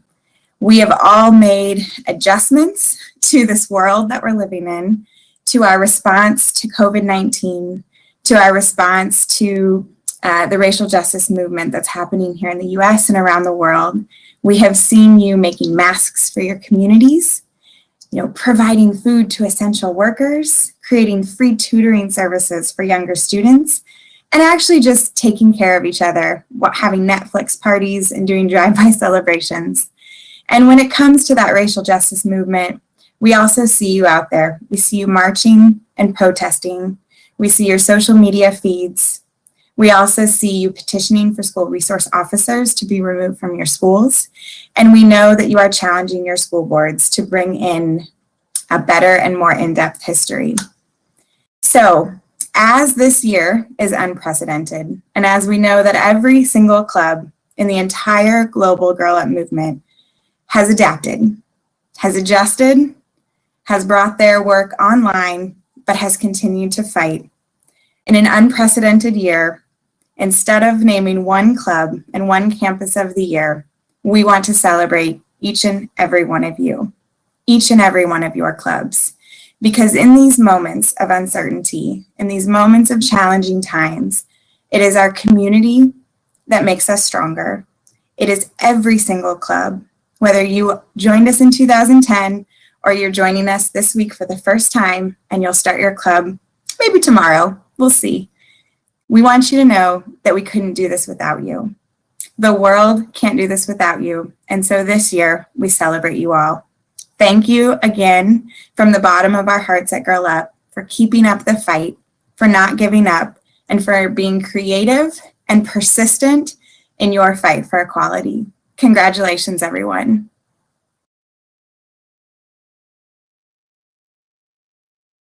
Thank you so much, Melissa. I'm so happy to hear that we are all club and campuses of the year. If you haven't yet, make sure you check out the new and improved Girl Up community. In the coming weeks, be on the lookout for an important announcement about club reporting. Now, Georgia, did you know that girls and women face discrimination in pursuing and continuing with sports at every level, every day? Until we level the playing field for girls in sports, we cannot fully realize gender equality. That's why I'm excited to hear from our next panel with athletes Maria Torpaque-Wazir, Simone Johnson, and Natasha Chang, that are at the forefront of making this change. It is my honor in introducing you to these three incredible athletes and Laura, Girl Up Club leader.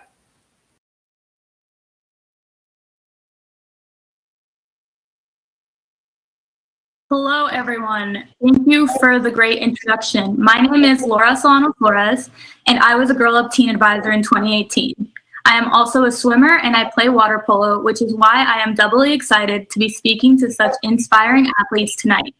Today, we are lucky enough to be speaking to Simone Johnson, a WWE wrestler and the first fourth-generation superstar in WWE history, Natasha Chang, a world record-holding race car driver, and Maria Torpaque-Wazir, a professional Pakistani squash champion. Thank you so much for being here today. We are going to jump right in. As female athletes, what stereotypes or barriers have you faced? How did you overcome them? And if we could just go in order of how I introduced you, so Simone, then Natasha, and then Maria.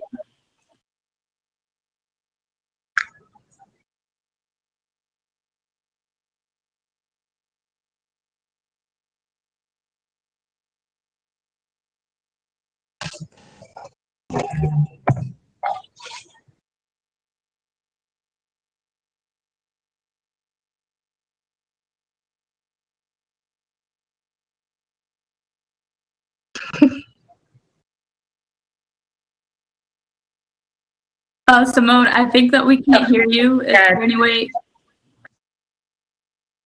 that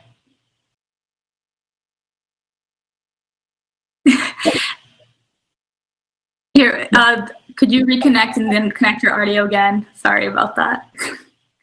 All right, Natasha, if you could start us off then. Hi everyone. Thank you so much for having me. It's an amazing honor. And us ladies, we were talking a little bit earlier, and I kind of shared my own story. And when we talk about stereotypes, personally, I'm a female race car driver, but I'm also in a sport where I compete with men equally on the same playing field. We don't have a subdivision for women. And a lot of people don't realize that we do. I'm just in a car, in a race amongst my male peers. And for that, I think my journey is a little bit different when it came to stereotypes. We have the same stereotypes, meaning that we are in a club, as mentioned, and it is a male-dominated sport, more so than many other sports, because I don't have my own niche. So it was hard to get in. I had to prove myself. And of course, you know, they called me names and they said that I was here for the wrong reasons. I just wanted attention. So it took me a very long time to continuously prove, to continuously be pushed back, but then having to come with more confidence and then to show my own worth and of course a sense to be, you know, to be compared as my peers in my sport. But I've been in racing and I've been in the industry for almost 15 years. And I can say that my journey has been even that more fulfilling because I can stand beside my male counterpart in a sport, in any genre, because I've actually played my hand in many different genres of racing. We have rallying, we have go-karting, we have circuit racing. So to be able to stand with my peer and be a woman on an equal playing field has been phenomenal, and it's been an amazing journey. But we do as women, we do have to fight for that. And equality in a sense, of course, because I am with my male peers in motorsports. And it wasn't easy, but I just held my head high, and now to have earned respect from both men and women, it's been phenomenal. Thank you. Maria, if you could have your take on that question. Hi, so nice to be here with the Goals Up today. I mean, you know, women are facing problems everywhere in the world, somewhere less, somewhere more, somewhere extreme. And the regions that I come from is, it was always up to Talibanization and terrorists, really badly affected with terrorism. It was known as the dangerous place on earth by President Barack Obama at that time. So growing up in that environment, and this is very extremely conservative regions, and that's why it's a safe haven for the terrorists, Taliban. So, but at the same time, we see that girls are not allowed to go to schools even, but ending up in sports. So it's a miracle for me. And being the only girl from there, I had to pretend being a boy. My name was Genghis Khan for years. And that helped me a lot. I learned about how men behave and how their life is and how women's life is. So it was very,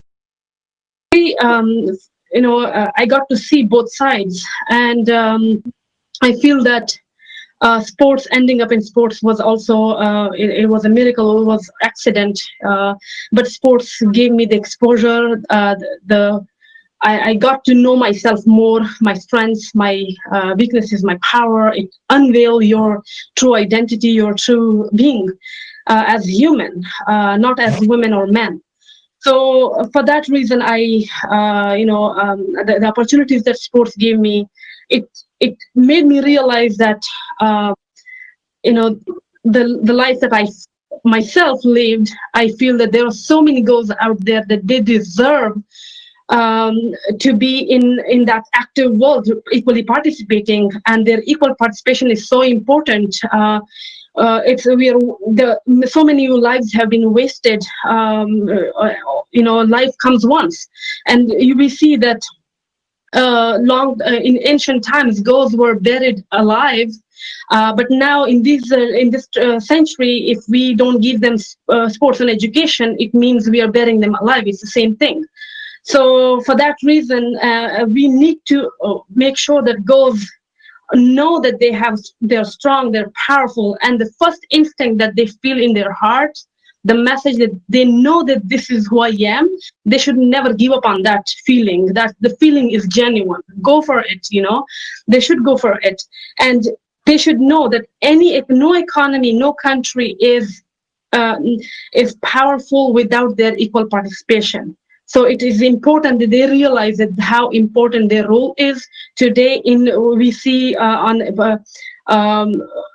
state level, on a religious level, on every level, on a family level, we need them on a decision-making positions, and we need them in a position that they are healthy, they're aware of their rights, so that way they can contribute further. And a lot of women, the problem also I see that it's not only men that we think they're the continuers of a patriarchal system. There are a lot of women who believe the same thing. They believe in the patriarchal system, and they are the problem right now in the change making that we want to see. So and they have to know that they're putting a lot of young girls' lives at stake, their own daughters' lives at stake. So they have to understand. And there's this very famous saying. There was a very his name was Luqman long time ago. His name is in Quran too. So somebody asked him, like, how did you gain so much wisdom? He said, by doing opposite to what people do.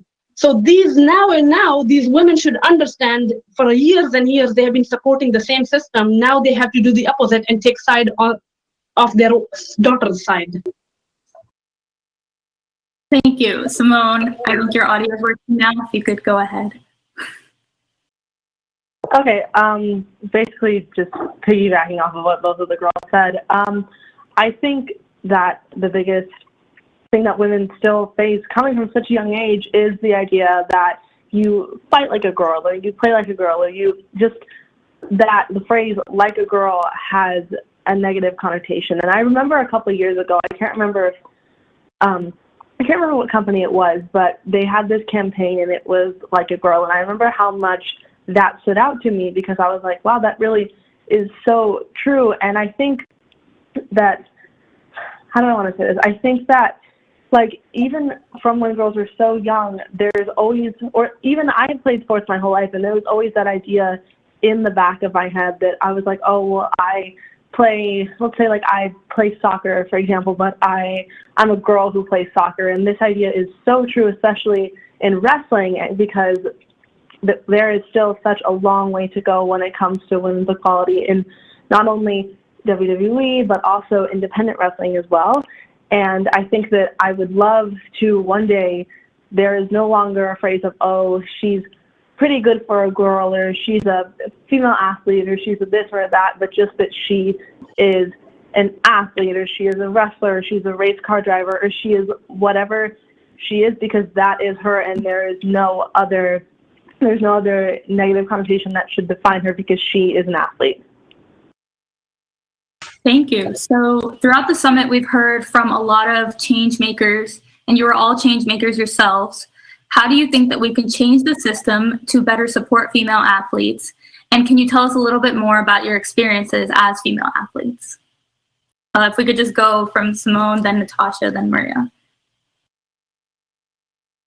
I think that previously in the panel, or it might have been in the panel before this, someone spoke about how when boys are growing up, they're typically exposed to more masculine things very quickly, whether that is sports or just playing with trucks or playing with even Legos. And I wish that when kids were young and when they are exposed to different hobbies, that they are given the opportunity to explore what works best for them, even if it is particularly masculine. And I think that even the phrase like, oh, she's a tomboy, she's this, she's that, I wish that wasn't a thing anymore. And I feel like if girls, especially when they're young, are given the platform and given the room to grow and express themselves and find what works for them, then that will allow them to feel more comfortable in themselves, which will therefore allow them to become better athletes or better researchers or whatever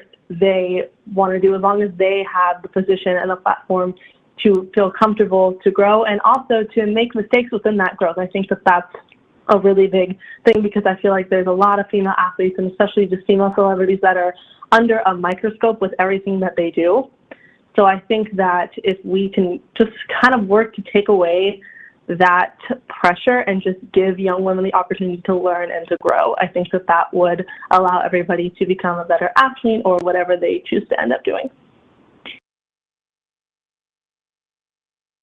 I couldn't agree with Simone any more than that. I mean, my best friend is, she's expecting a baby, and it's a baby girl. And both of us couldn't be more excited because she's a surfer. And the first thing that came to mind is we get to teach a young woman, a young girl, how to surf. Auntie Natasha is going to teach her how to drive a car. And we have to, so I think it's on us and our parents to give our children equal opportunity to have their hand and feel, different sports. And we don't categorize sports. Oh, cars are for boys, dolls are for girls. That we are able to allow our children to express ourselves, because in order to be a professional athlete, our parents had to have, given us exposure, or we have to start at a very young age. I started relatively late, and I was 17. So it isn't much. I personally don't believe it's a system issue. It's just we need to break that connotation of women are delicate and we don't want them to fall or to break their arm or to hurt themselves, because women are delicate flowers. I think we as our generation and parents moving forward, we need to give our children equal opportunity. If they like riding a bicycle, have them ride a bicycle. Maybe then buy your girl a dirt bike, and then so just be able to give them that exposure from an earlier age, to not just to box our young girls into something so limited, that we give our children that chance as parents from a young age. Then we'll see more women, competing at an amateur level, and then hopefully graduating to a professional level. And by that time, we'll have we will be in the system. We will be a part of the system. So the system at that point in time will not need to be fixed. We will be a part of the system, and then it will automatically change because we have more women in it. Thank you. Go ahead, Maria. Well, we see the world is faced with a lot of a lot of issues right now. And, it's time that every human realize that it's our moral responsibility to act responsibly. And at the same time, we humans make the governments, we humans make the organizations, we are part of this, so it's up to us whether we want to change or not. At the same time, we see that right now, United Nations have realized that the vital role of sports and its importance for achieving SDGs. We see that United Nations and Olympics, they have a great partnership, which makes me very hopeful. At the same time, we see that right now, the change I see in Saudi Arabia right now, because it's a role model for the Muslim world, and we all follow that. And I see that they are now pursuing vigorously sports, for this to achieve SDGs. And at the same time, they're very much focused on improving women goals in every sphere of the society. So these things are right now is very encouraging for all of us, and at the same time, media has to play its role a lot. We have to see more role models, more women's female sports out there, so it can encourage many young girls out there. And at Hollywood levels too, you see there are a lot of male athletes who are being featured in the movies, or you see there are movies about them, but then you see female, they should more focus on female athletes too, female sports too, so that it can encourage many young girls. Young girls have, there is the parents' responsibility to understand that girl and boy, they're all equal, and it's their responsibility to lift them up. Thank you. Just to go around for final thoughts, maybe summarize in a sentence or two, what advice do you have for young girls hoping to pursue a sport? Same order. I would say to any young girls watching, just know that you not only are, yes, you are a female athlete, or yes, you are a female this, a female that, but at the end of the day, you are a female, period. And you're an athlete, and you're this, and you're that. You do not have to be defined by the fact that you are a female. Like, yes, I'm a female, and I'm a professional wrestler. I know that. So I think just know in your heart that you do not have to define yourself by any stereotypes. And chase your dreams, shoot for the stars, always. Amazing. Just to continue on that, but with a slight difference. So my background is my dad's Chinese and my mother's Puerto Rican. I was born in Florida, and then I grew up in Jamaica. So I'm very multicultural. So if I was to look back at my career and to see a role model, or to see someone that looks like me that I could have, emulated, I wouldn't have found that. So the message that I would love to give young women is, even if there is no road to travel on, pave your own way. Never take no for an answer. Keep going. And there will always be hardships, and don't take that as a bad thing. It's the book of life has so many different chapters. Learn from each chapter and keep continuing. Even if you're the only one on your road, just have faith in yourself and just keep going. I'll agree with Natasha. Girls face, there will be a lot of hurdles, problems. It's part of life. You have to be prepared for that. That is all sports about it. That challenges will be on your way, and you should never give up on yourself. Whatever you feel like, just go for it. There is a champion in every girl out there. And I would also, one thing I want to say to the governments, because I've been coming from that tribal regions of on Afghan border. I have suffered myself through with a lot of terrorism and weapons, and in the end, I see that sports is antidote to terrorism and extremism. And our governments should promote sports more. I see that due to Kashmir issue, India and Pakistan, they started a race, nuclear race. The nuclear race started between those two countries. And most of the budget, the GDP, goes into defense. But I tell them that they should spend this budget on health, sports, education, women's welfare, their empowerment, and you will feel more safer without all those weapons. So it will give you all the safety. So they should understand that it's the government's responsibility, it's the parents' responsibility, and being athletes ourselves, we are doing our best. We are playing our role. We have been through all those hurdles. We know what's happening in the society, and everybody has to play a role in that. And for that reason, I feel that that's why I also created my foundation.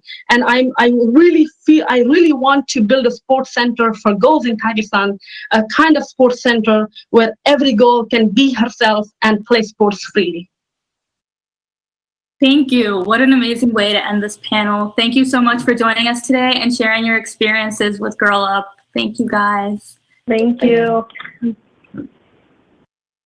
You're here for the truth, the ugly truth, because it's about time someone put the big dogs on a leash. No unobtainable lifestyles, no ridiculous promises. I mean, we're not a dream, we're a drink.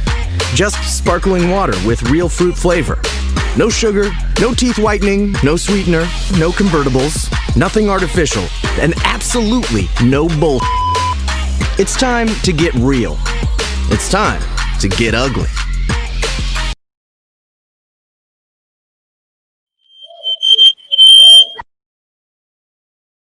Thank you, Ugly Brands, for your support, and a big thank you to the Athletes and Activism panel. Now it's time to learn about the importance of male allyship with Paul Levesque of the WWE. Please help us welcome to the stage Triple H and Rocio Ortega. Hi, everybody. My name is Rocio Ortega, and I'm an associate at Girl Up working on youth leadership programs like Sports for a Purpose that aims to close the gender gap in sports. I'm really excited to introduce our next speaker. Some people may know him as Paul Levesque, WWE's Executive Vice President of Global Talent Strategy and Development, or Executive Producer of NXT. But I personally grew up knowing him by his ringside name, Triple H. Paul is also a father of 3 daughters, who I'm sure he'll share more about soon. Paul, welcome to the 2020 Girl Up Leadership Summit. We're so excited to have you. Thank you. It's great to be here, and thanks for getting to speak about this. Obviously, I have 3 daughters, so it's very important to me as well. Amazing. So why don't we kick off with a very important question today. So what does it mean to you to be an ally? Well, the thing for me with all of this is it's just equality across the board. So part of me doesn't like the term ally because I feel like it's like I have to help somebody else do something. I just wish people could see it for what it was. And that's just, whether it's sports or business or anything else, it's just people being good at what they do, being respected for what they do, and being given the opportunity to do what they do, or have a passion to do, or want to show that they're the best in the world at, or whatever that is. Just having that same opportunity should be what this is all about. In this moment, you do need allies. So I guess if that's how you want to look at it, then consider me one, because I feel like this should be equal. It's one of the things that I'm most proud of now is when we, in the WWE, especially in NXT, when we have women main eventing shows, it's not even, we just did it a week ago at the Great American Bash. It's not even a question anymore. It's just the main event. It's not made a big deal of. No one says, oh, the women are headlining. It just is what it is. Yeah, I love that. Normalizing that this should be the norm going forward. So I really agree with that. Now, in the pursuit of achieving gender equality, the focus has often been on women and it being a quote unquote women's issue. I'm curious to know, how can men play a role to empower and remove barriers for the inclusion of women? I think by supporting the athletes that are competing, that are doing it, I think that by showing that support, by promoting it, by being a part of it. You know, it's funny that with the Performance Center for WWE, I've been able to watch firsthand, and we have about 100 athletes at any given time in the Performance Center, a large percentage of which are women. It's often amazing to me at how much harder the women are working sometimes than the guys. I will go to the gym on a regular basis when I'm there, and watching the training go down, not necessarily the in-ring training, but the strength and conditioning, everything that goes on behind the scenes. And it's oftentimes I'm amazed at how much more disciplined and how much more focused and how much more effort the women are putting into it to get to the place that they need to get to. And I think that's done out of necessity. They have to work twice as hard to get the recognition and the reaction to it. But I'm inspired by that more often than not. To me, more often, I'd rather go train when the women are in there because it's more focused and they train harder, and I'd rather be around that environment. A lot of times the guys are in there just goofing off and, you know, love that. Their thing. Yeah. Now, speaking of inspiration, what advice do you have for fathers with daughters out there? Don't limit them. You know, it's hard for me. Like, Steph and I want to allow our daughters to do anything that they want to do. So if they have an interest in something, it doesn't matter. And I think for years there's been certain stigmas put on things of like, well, that's a guy's sport, or that boys do that, or, you know, girls do this and boys do that, and let them find what they want to do. I don't think that it should matter. I think that, you know, we have 3 girls ranging in age right now from very shortly here. They'll be 14, 12, and 10. And they're all trying to find their way. And I have one, we just went to a formal event, and one wearing a dress and looking very formal, one wearing a tuxedo and, you know, and her hair pulled back and in a ponytail and not quite as traditional, and then one that had green hair and everything else that goes along with it. So we kind of run the gamut, but I love that. I love letting them experiment and do things. And if to me as a dad, if I can support them so that if my daughter comes to me and says, I want to know how to do this, which I hope they would, I can say, okay, great, let's work on that, whether I know how to do it or not, but like not have the thing of like, oh, well, boys do that, honey. So why don't you go over here and play with these dolls or something? Or like, to me, that's just, it's so limiting, and they're going to find what they love to do, whether it's traditional or non-traditional. If you allow them to do that, they will find what they excel in, and then just support them in it. And no different to me than a lot of fathers would do, or a lot of mothers would do for boys. Do the same thing for girls. You can be anything you want to be in life. You just have to work hard at it. And I think that message really resonates with a lot of our Girl Up Club members viewing this around the globe, is really pushing themselves, but also finding that person that's going to support them along the way. So I'm glad you feel that way. Yeah. And I also think too, it's important if you're a dad, you know, it's easy for me. I go like, well, I have 3 girls, but if you're a dad that has, you know, one of each or multiple, to have that support though across the board, to, you know, same thing with your boys. Let them try and do the things that they're passionate about, whatever that is, whether it makes you uncomfortable or not. Having that support, but then also supporting each other back and forth. And so, if you have girls that are doing something, whether a non-traditional or traditional sport, whatever that is, but having the boys support them as well. I think in so many families, I see the entire family going to the boys' game. And then when I go to my daughter's soccer game or whatever, I see a few parents there and, not many brothers and sisters there supporting them. It seems like it's not an equal. I think that support should be across the board. Amazing. Now, to bring it back a little bit to our leadership summit, this year's theme is We Need to Talk. What's the biggest issue affecting girls and women right now? In sports, I probably the visibility of it. I think that so many times, and it's funny because I think that we tend to look at what's out there in the world right now. So you tend to look at like the WNBA or something like that, and you say the visibility of the NBA versus the WNBA is, the men get so much more coverage, the women get so little coverage.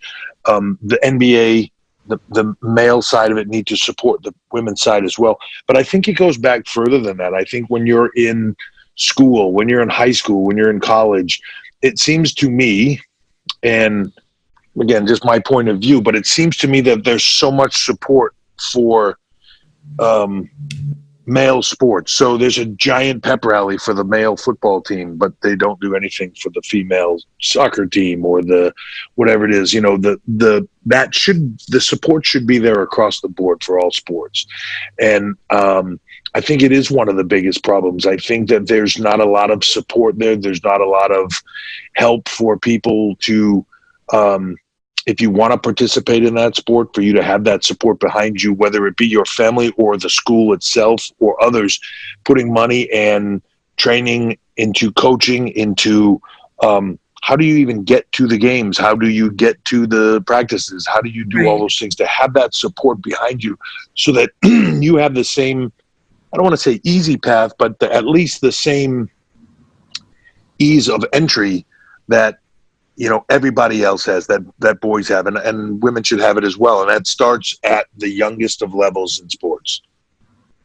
Right. And everything that you're saying, I'm pretty sure I've heard a lot of our Girl Up Club leaders say. They share the same sentiment, how do we increase that access or visibility? Which actually leads me to my next question. What inspires you about young women activists today? So I think that the inspiring thing about them is their ability to, when someone tells them no, to say, that's not good enough for me. If somebody tells them you can't do that, to say, yes, I can, and here I'm going to go do it. But not only for themselves, but for others. And I think that's the important thing. It's not about in the individual journey. I think that the activists that are part of it are all reaching back into themselves to then give back to others so that they can all have that opportunity, so that the opportunity is normalized across the board for everybody. Sports is such an important part of life for me, I believe, in growing up, and I think it teaches you so many things. For me, it was the gym, separate from individual, like team sports so much, but like that learning that how hard you work at something relates to your success in that, that you can train and work harder and the direct results will come from that. I believe that's an important factor in success of life.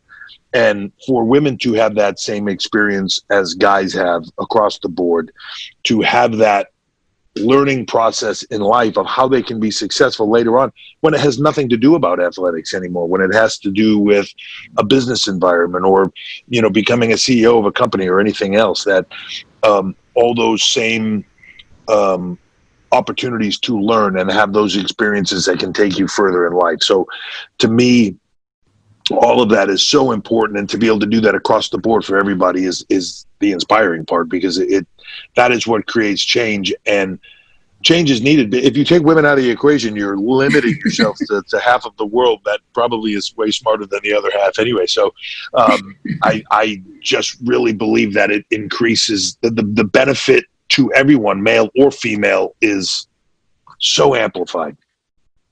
Incredible. And this year's 2020 Girl Up Leadership Summit, like I mentioned before, is viewed by girls around the world, but also boys.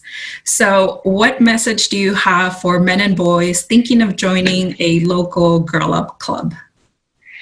I'd say go for it. I've seen so many impressive things and inspiring things in WWE. I've been in countries now, a few years ago in Abu Dhabi, a country where women weren't even allowed to go to sporting events and then were allowed to go, let alone participate in them, where our women were given, after a lot of lobbying, the opportunity to compete for the first time in front of fans. And I sat there and watched while they competed against each other and saw boys and girls in the crowd with tears in their eyes chanting, "This is hope."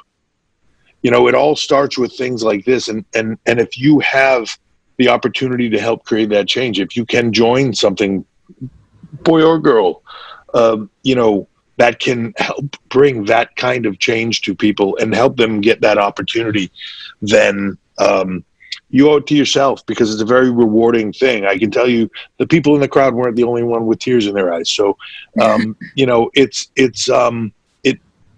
it's meaningful to yourself as well. So if you have that desire to do it, do it. Be a part of it. Be a part of that change and help people have that opportunity. Now, last question before we wrap things up. So a lot of our Girl Up Club members and friends attended the 2019 WrestleMania pay-per-view. And it was the first time that in WWE's history we had a women headline the main event. Why is it important to support your fellow athletes and colleagues in moments like these? For me, again, it comes down to normalizing. So while that was incredibly special, I so look forward to the day when it doesn't matter, if the main event of WrestleMania or any other massive sporting event are women, that no one thinks twice about it. It's just because they are the most important thing on the card. It happened that last year at WrestleMania, that match, Becky Lynch, Ronda Rousey, Charlotte Flair, it was the biggest thing we could possibly do, and it was the main event. We didn't do it as a stunt. We didn't do it because it was the right thing to do. It just was the main event.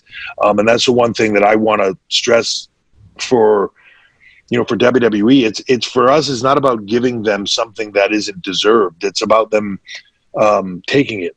And they're in the main event because they are the main event. They're in the main event that night, or they're in the biggest match that night because they are the biggest match that night. And nothing is handed to them. It's been earned and it's been worked hard for. And I think when you get to that place where the wow factor goes away, because it just is what it is.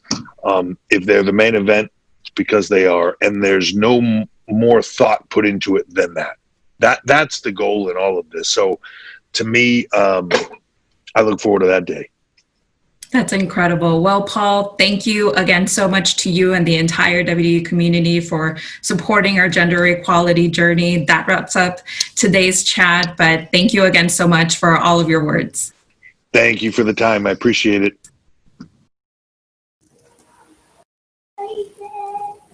Thank you so much, Paul. It's really great to hear about all of the work being done by our male allies. I love learning about how we can support our male allies and ourselves by participating in girls' sports and going to view other girls' games. Same. I also love learning about how gender equality in sports begins at home, and it looks like showing up to sporting events that are being run by females and female athletes. Yes, but throughout today, it could be overwhelming for some of you to hear so many inspiring messages and want to take action. But with a solid plan and clear goals, we can all achieve our goals. Hi, Hayat, what do you consider when setting your goals?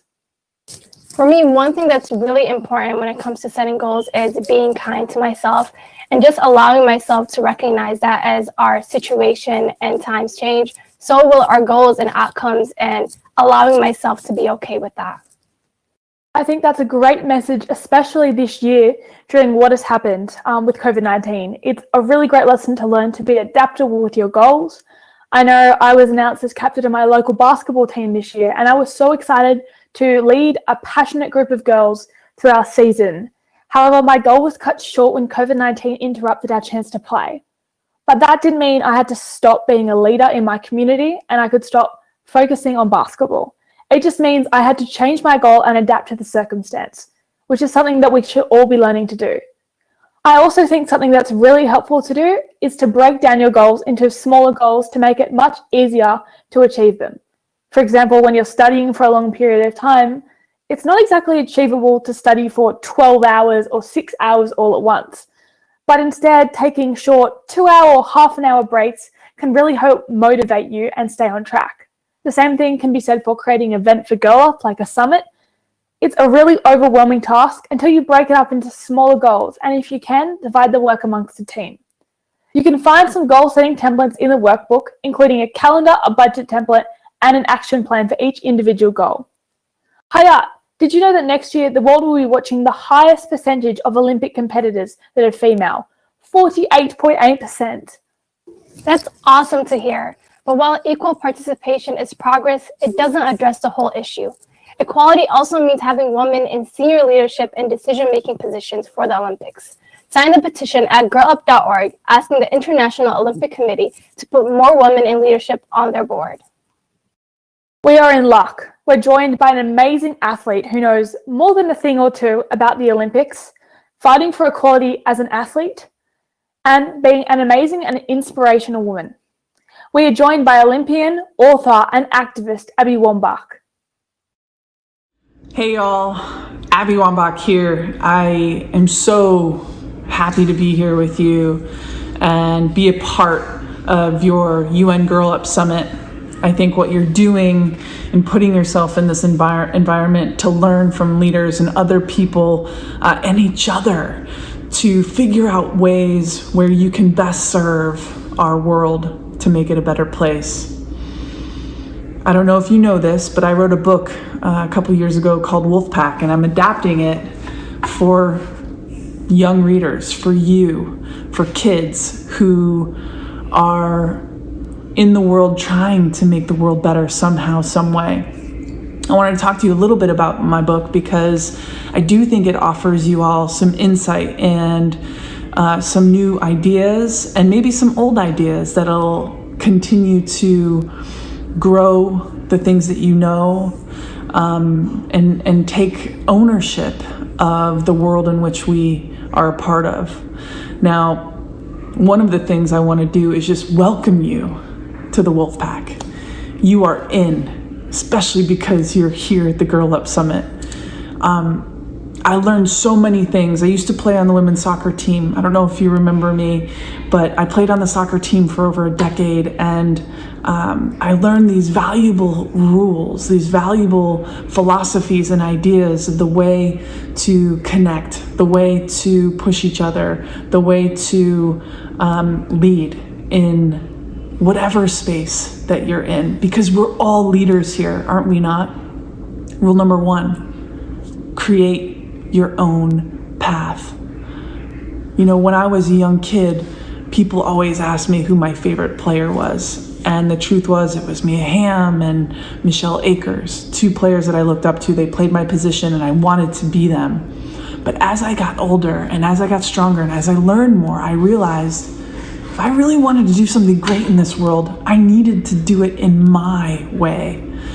Don't do something because I'm telling you to do it. You have to make it your own. Otherwise, we're just going to be carbon copies of each other, and we don't need that. Rule number 2, be grateful for what you have and demand what you deserve. Oftentimes, girls and women are only given one emotion that they can have, and that's to be grateful. I'm trying to eradicate that, although being grateful is positive, being grateful is important, being grateful is amazing. We also have to learn how to demand what we deserve, because too often we are raised to believe that things are given to us. But the truth is, we earn things. We earn the spaces that we're in. We earn the time to talk. We earn the leadership that we get. Demand what you deserve. Rule number 3, lead now from wherever you are. You know, nobody goes around saying, oh, you're a leader. Oh, you're a leader. Oh, here is your leadership badge. Now go and lead. Leaders aren't just born.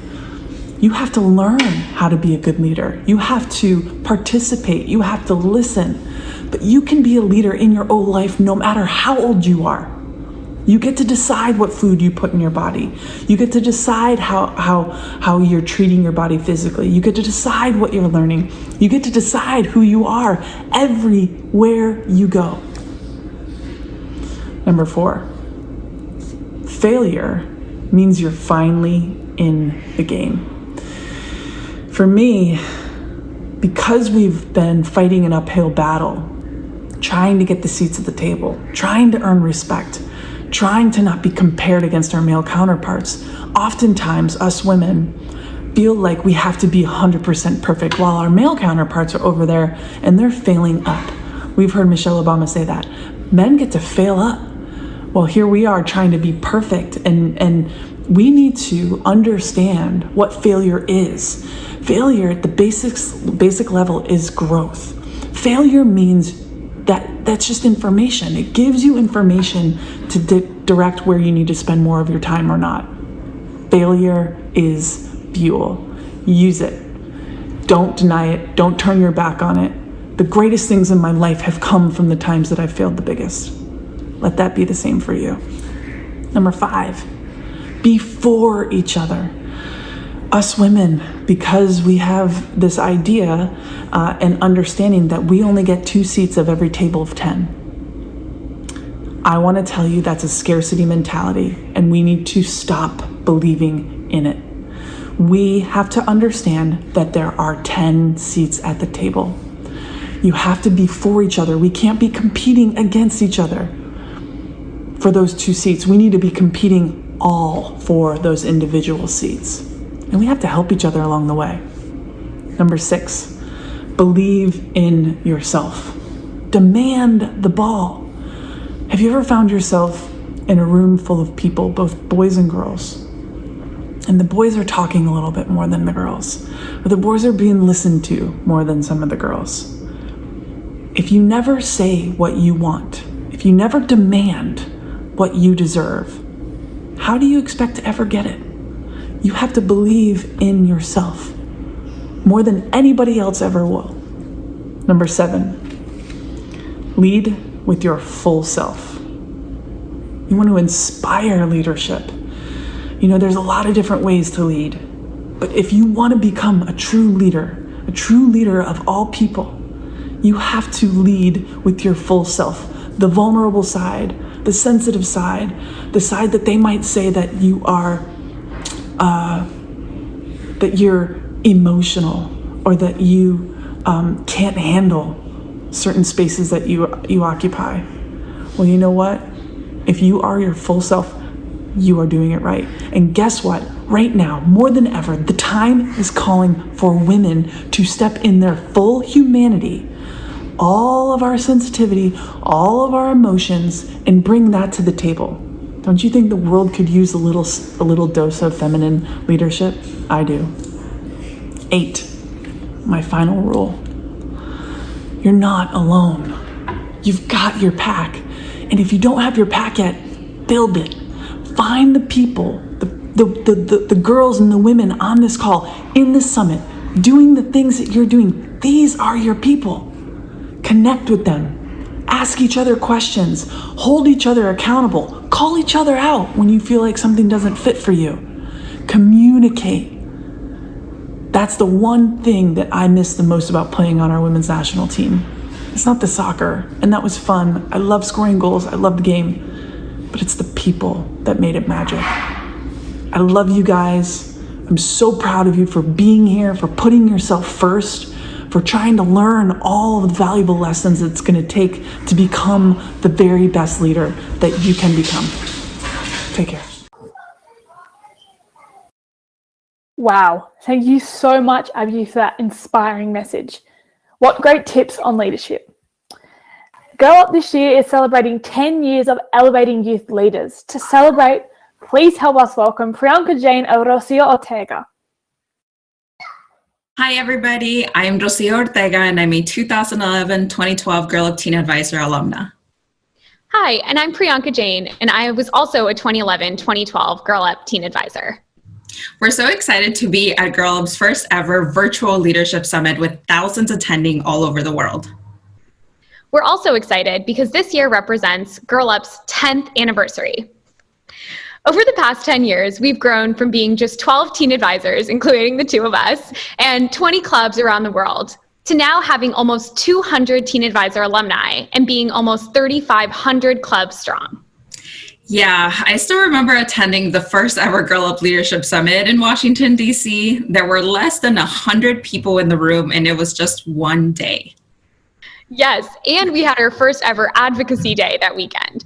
We were all between probably 13 to 17 years old, running around Capitol Hill in bright pink t-shirts, trying to convince lawmakers to pay attention to girls' rights. And you know what? It worked. Because since then, Girl Up has been at the forefront of advocating for laws that protect and empower girls worldwide, including helping get the Girls Count Act and end child marriage bills passed. Rocio and I are so grateful to have grown up alongside Girl Up for the past 10 years. Girl Up has always been a movement by girls, for girls, and we're so excited for where the next generation is going to take this amazing organization. That's why Priyanka and I are thrilled to announce that Girl Up is also launching an alumni network later this year to connect the amazing community that Girl Up has built over the years. Girl Up is only where it is today because of the amazing community of changemakers over the past 10 years that have pushed us in every way. We can only imagine what the next 10 years will bring once we connect all of you and unleash all the things you can do together. So happy 10th birthday to Girl Up, and we can't wait to see everything we accomplish in the next 10.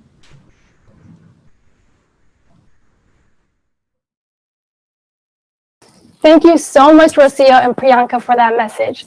And now, please help us welcome a longtime Girl Up champion, actress and Daytime Emmy Award winner, Monique Coleman. Hi, everyone. Oh my gosh. This is so incredibly exciting and amazing. To be honest, one of my favorite moments about attending the Leadership Summit is that moment right before I go on stage. And usually my heart is racing and I'm sweating because I'm a big sweater. But then I walk out there and I see everyone's faces. And that moment is my actual favorite moment, because when I look out and I see that sea of faces, not only do I see you, like really see you, I also see myself and I see our collective future. And I just feel so much hope. And I want to say that despite the fact that I don't get to see you and we don't get to be together in that way this year, I still feel that hope today more than ever. As Rocio was saying, the first Leadership Summit was in a basement, and I was there, and there were probably 80 girls there. And I remember the highlight moment was when we got to Skype with Oprah's school in Kenya. And the girls, I mean, it was, I can't remember if the room was cold or hot, but it was uncomfortable and it was dark and we were having technical issues. And through that, I kept hearing the girls say, Mum Oprah. That's how they would refer to her. And I thought, wow, what a blessing and a privilege my life is that I, in this dark room, can speak to girls all the way on the other side of the world and to share this moment. And how did I get so blessed to be able to see what this was going to become even then? We had no idea that a few years later, I would get to cross the finish line at the LA Marathon on Team Girl Up, having literally never run that many miles in my life. Or we couldn't have known that Melissa and Rocio and I would travel to Ethiopia together to visit Girl Up programs in refugee camps and collect stories and memories that will last us a lifetime. I had no idea that I was going to be betrayed and stolen from by one of my closest friends in the same year that I was going to garner a Daytime Emmy nomination for the original series that I spoke about when I walked off the stage at the Girl Up Leadership Summit 2 years ago. to say that these past 10 years have been remarkable would be an understatement. There's a quote that I heard recently that says, we overestimate what we can do in a year, and yet we underestimate what we can do in 10. And I just want you to take one moment to reflect on that. Think about how old you are right now, and then think about how old you were 10 years ago. Like, actually picture yourself. Picture yourself in an outfit, in a moment. Picture how you sounded, how you stood, who you were. Now, if you want to scare yourself, picture yourself 10 years from now. No, don't do that. In this moment, did you think that this is where you would be? Of course you didn't. How could you?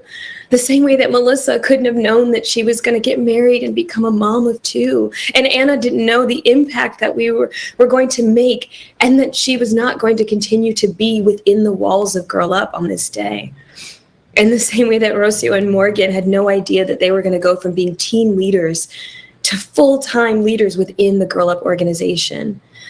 Girl Up El Azores had no idea that when they proposed a bill to expand access to menstrual hygiene products in the state of Rio de Janeiro, Brazil, that they would find a state-level representative that would put the bill to voting and it would become a law. That their advocacy efforts would inspire a movement, and clubs in 7 other Brazilian states are currently working together to pass similar bills. Girl Up Arab World built and expanded the coalition to encompass 11 Arab countries, from Lebanon to Jordan and Syria and Palestine and Saudi Arabia, UAE, Oman, Qatar, Egypt, Tunisia, Morocco, and that's just in 1 year. Imagine what they're going to be able to accomplish in 10 years. Over the past decade, Girl Up has grown its movement into a global powerhouse, training 65,000 young leaders. Take that in. 65,000 young leaders and more than 1 million online supporters. That is 3,600 plus Girl Up clubs. That is 23 coalitions represented in 124 countries. If this does not show us that youth are rising to the challenge of global crises and demanding change, I have no idea what is. But I will tell you the one thing that I find more interesting than what we've accomplished. It's who we have become. Because over the years, I have watched girls gain confidence, find their voices, and become leaders that they did not know they could be. I've seen them face giants, face their fears, and most importantly, come face to face with their infinite potential. And I know that firsthand because I'm one of those girls. I have been hurt a lot in my life, and I have overcome things that I have to save to put in my book. And I've spent most of my life feeling like I was overlooked and like I wanted to belong. And so I just have to say that in this moment, when we're recognizing 10 years of efforts and 10 years of service, when Girl Up could have called anyone, and I do literally in this moment actually mean anyone. I mean, Michelle Obama, come on. The fact that you chose me means more than I will ever be able to express. And so my message to you this year, in our 10th year, my message for all of you girls out there, please don't wait to be chosen. Choose yourself. Choose yourself. Break down every wall that people try to build up. Break down every wall that you have around yourself that tells you who and what you can be, and build a bridge to your destiny. You don't have to fake it until you make it, ever. You just need to cast a vision that is so big that it takes you your entire lifetime to catch up to it. Everyone doesn't need to know your every move. We need to spend more time investigating and educating and less time designing our next social media post. Social media is an amazing tool, but I'm telling you, I'm watching it happen. It can so easily become a weapon if we don't use it consciously. I beg of you, use it consciously and avoid comparing yourself to anybody else that's on your journey because you don't know who you're going to be. And I have to say this, I said this the first year, you are enough. You are so enough. You don't have to be perfect. You don't have to know what the next step is. And you certainly don't have to have money because money is not the only currency. Time, like money, flows in the direction of what you value. So use your buying power and your energy in ways that empower. Make choices with the person who made your clothes, who grew your food, who assembled your technology. Make choices with those people in mind. Be kind, be yourself, ask for what you want, take up space. Marianne Williamson says our deepest fear is not that we are inadequate. Our deepest fear is that we are powerful beyond measure. And I'm telling you, you are powerful. And the test of that power is what you have to go through to uncover that strength. Pain is our greatest teacher. So I beg of you, let yourself feel every single one of your feelings, especially the ones that scare you.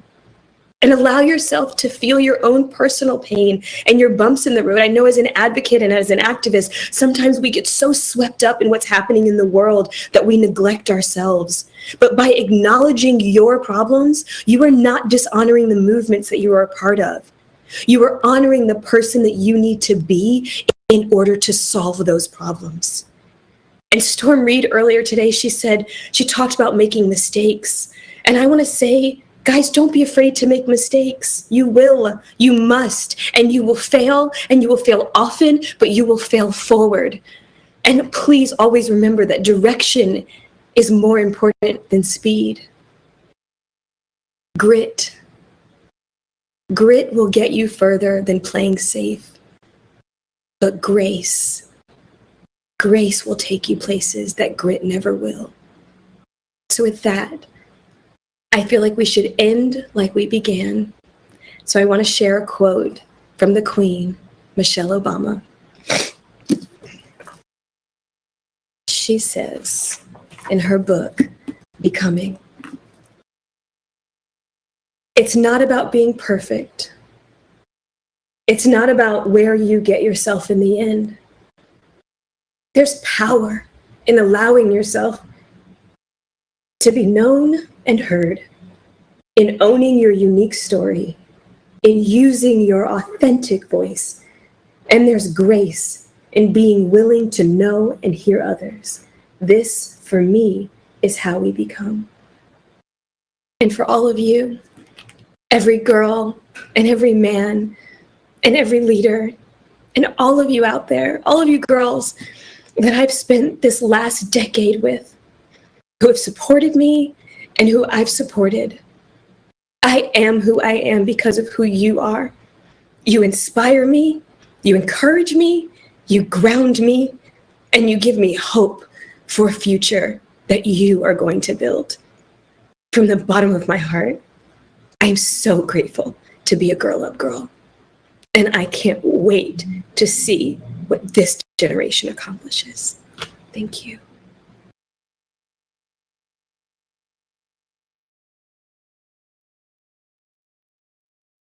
Monique, on behalf of all of Girl Up, thank you so much for your inspiring and kind words. We are all so thankful that you have been with us every step of the way for the last 10 years, and your contribution has always been noticed by us. And Monique is right. Right now, it is our destiny and it's our time to get involved. Let's continue this conversation this upcoming year with our clubs, with our upcoming Girl Up Club challenges. Make sure you log into the Girl Up community to keep an eye on the Challenge Hub. In the coming weeks, you will see all of the upcoming club challenges for September through December added.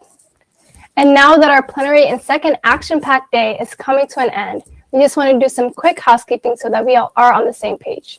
Tomorrow is our Girl Up Day of Action, where we will do a deeper dive into Girl Up's action areas: advocacy, storytelling, organizing, and fundraising, along with STEM for social good. You should have received an email last week regarding the Day of Action track you have been selected for. Due to limited space assignments, they were made on a first come, first served basis. If you missed out, you can join the Girl Up 101 Day of Action by logging in here tomorrow. Regardless of which one you attend, I can assure you each day of action will be an amazing and transformational experience. I can't agree more. Make sure you check out your emails to get the links you'll need to access the Day of Action that you registered for. The end of Girl Up's 2020 Leadership Summit has come, but the fight for gender equality continues with all of you. We hope you will stay involved with Girl Up through the fall as we activate around issues like voting, STEM, gender-based violence, sport, and supporting refugees. Thank you all, and we will see you tomorrow for the Day of Action. Thank you all for joining us, and we hope you continue the fight for gender equality. I hope to see your inspiring leadership play out even after the summit. Thank you.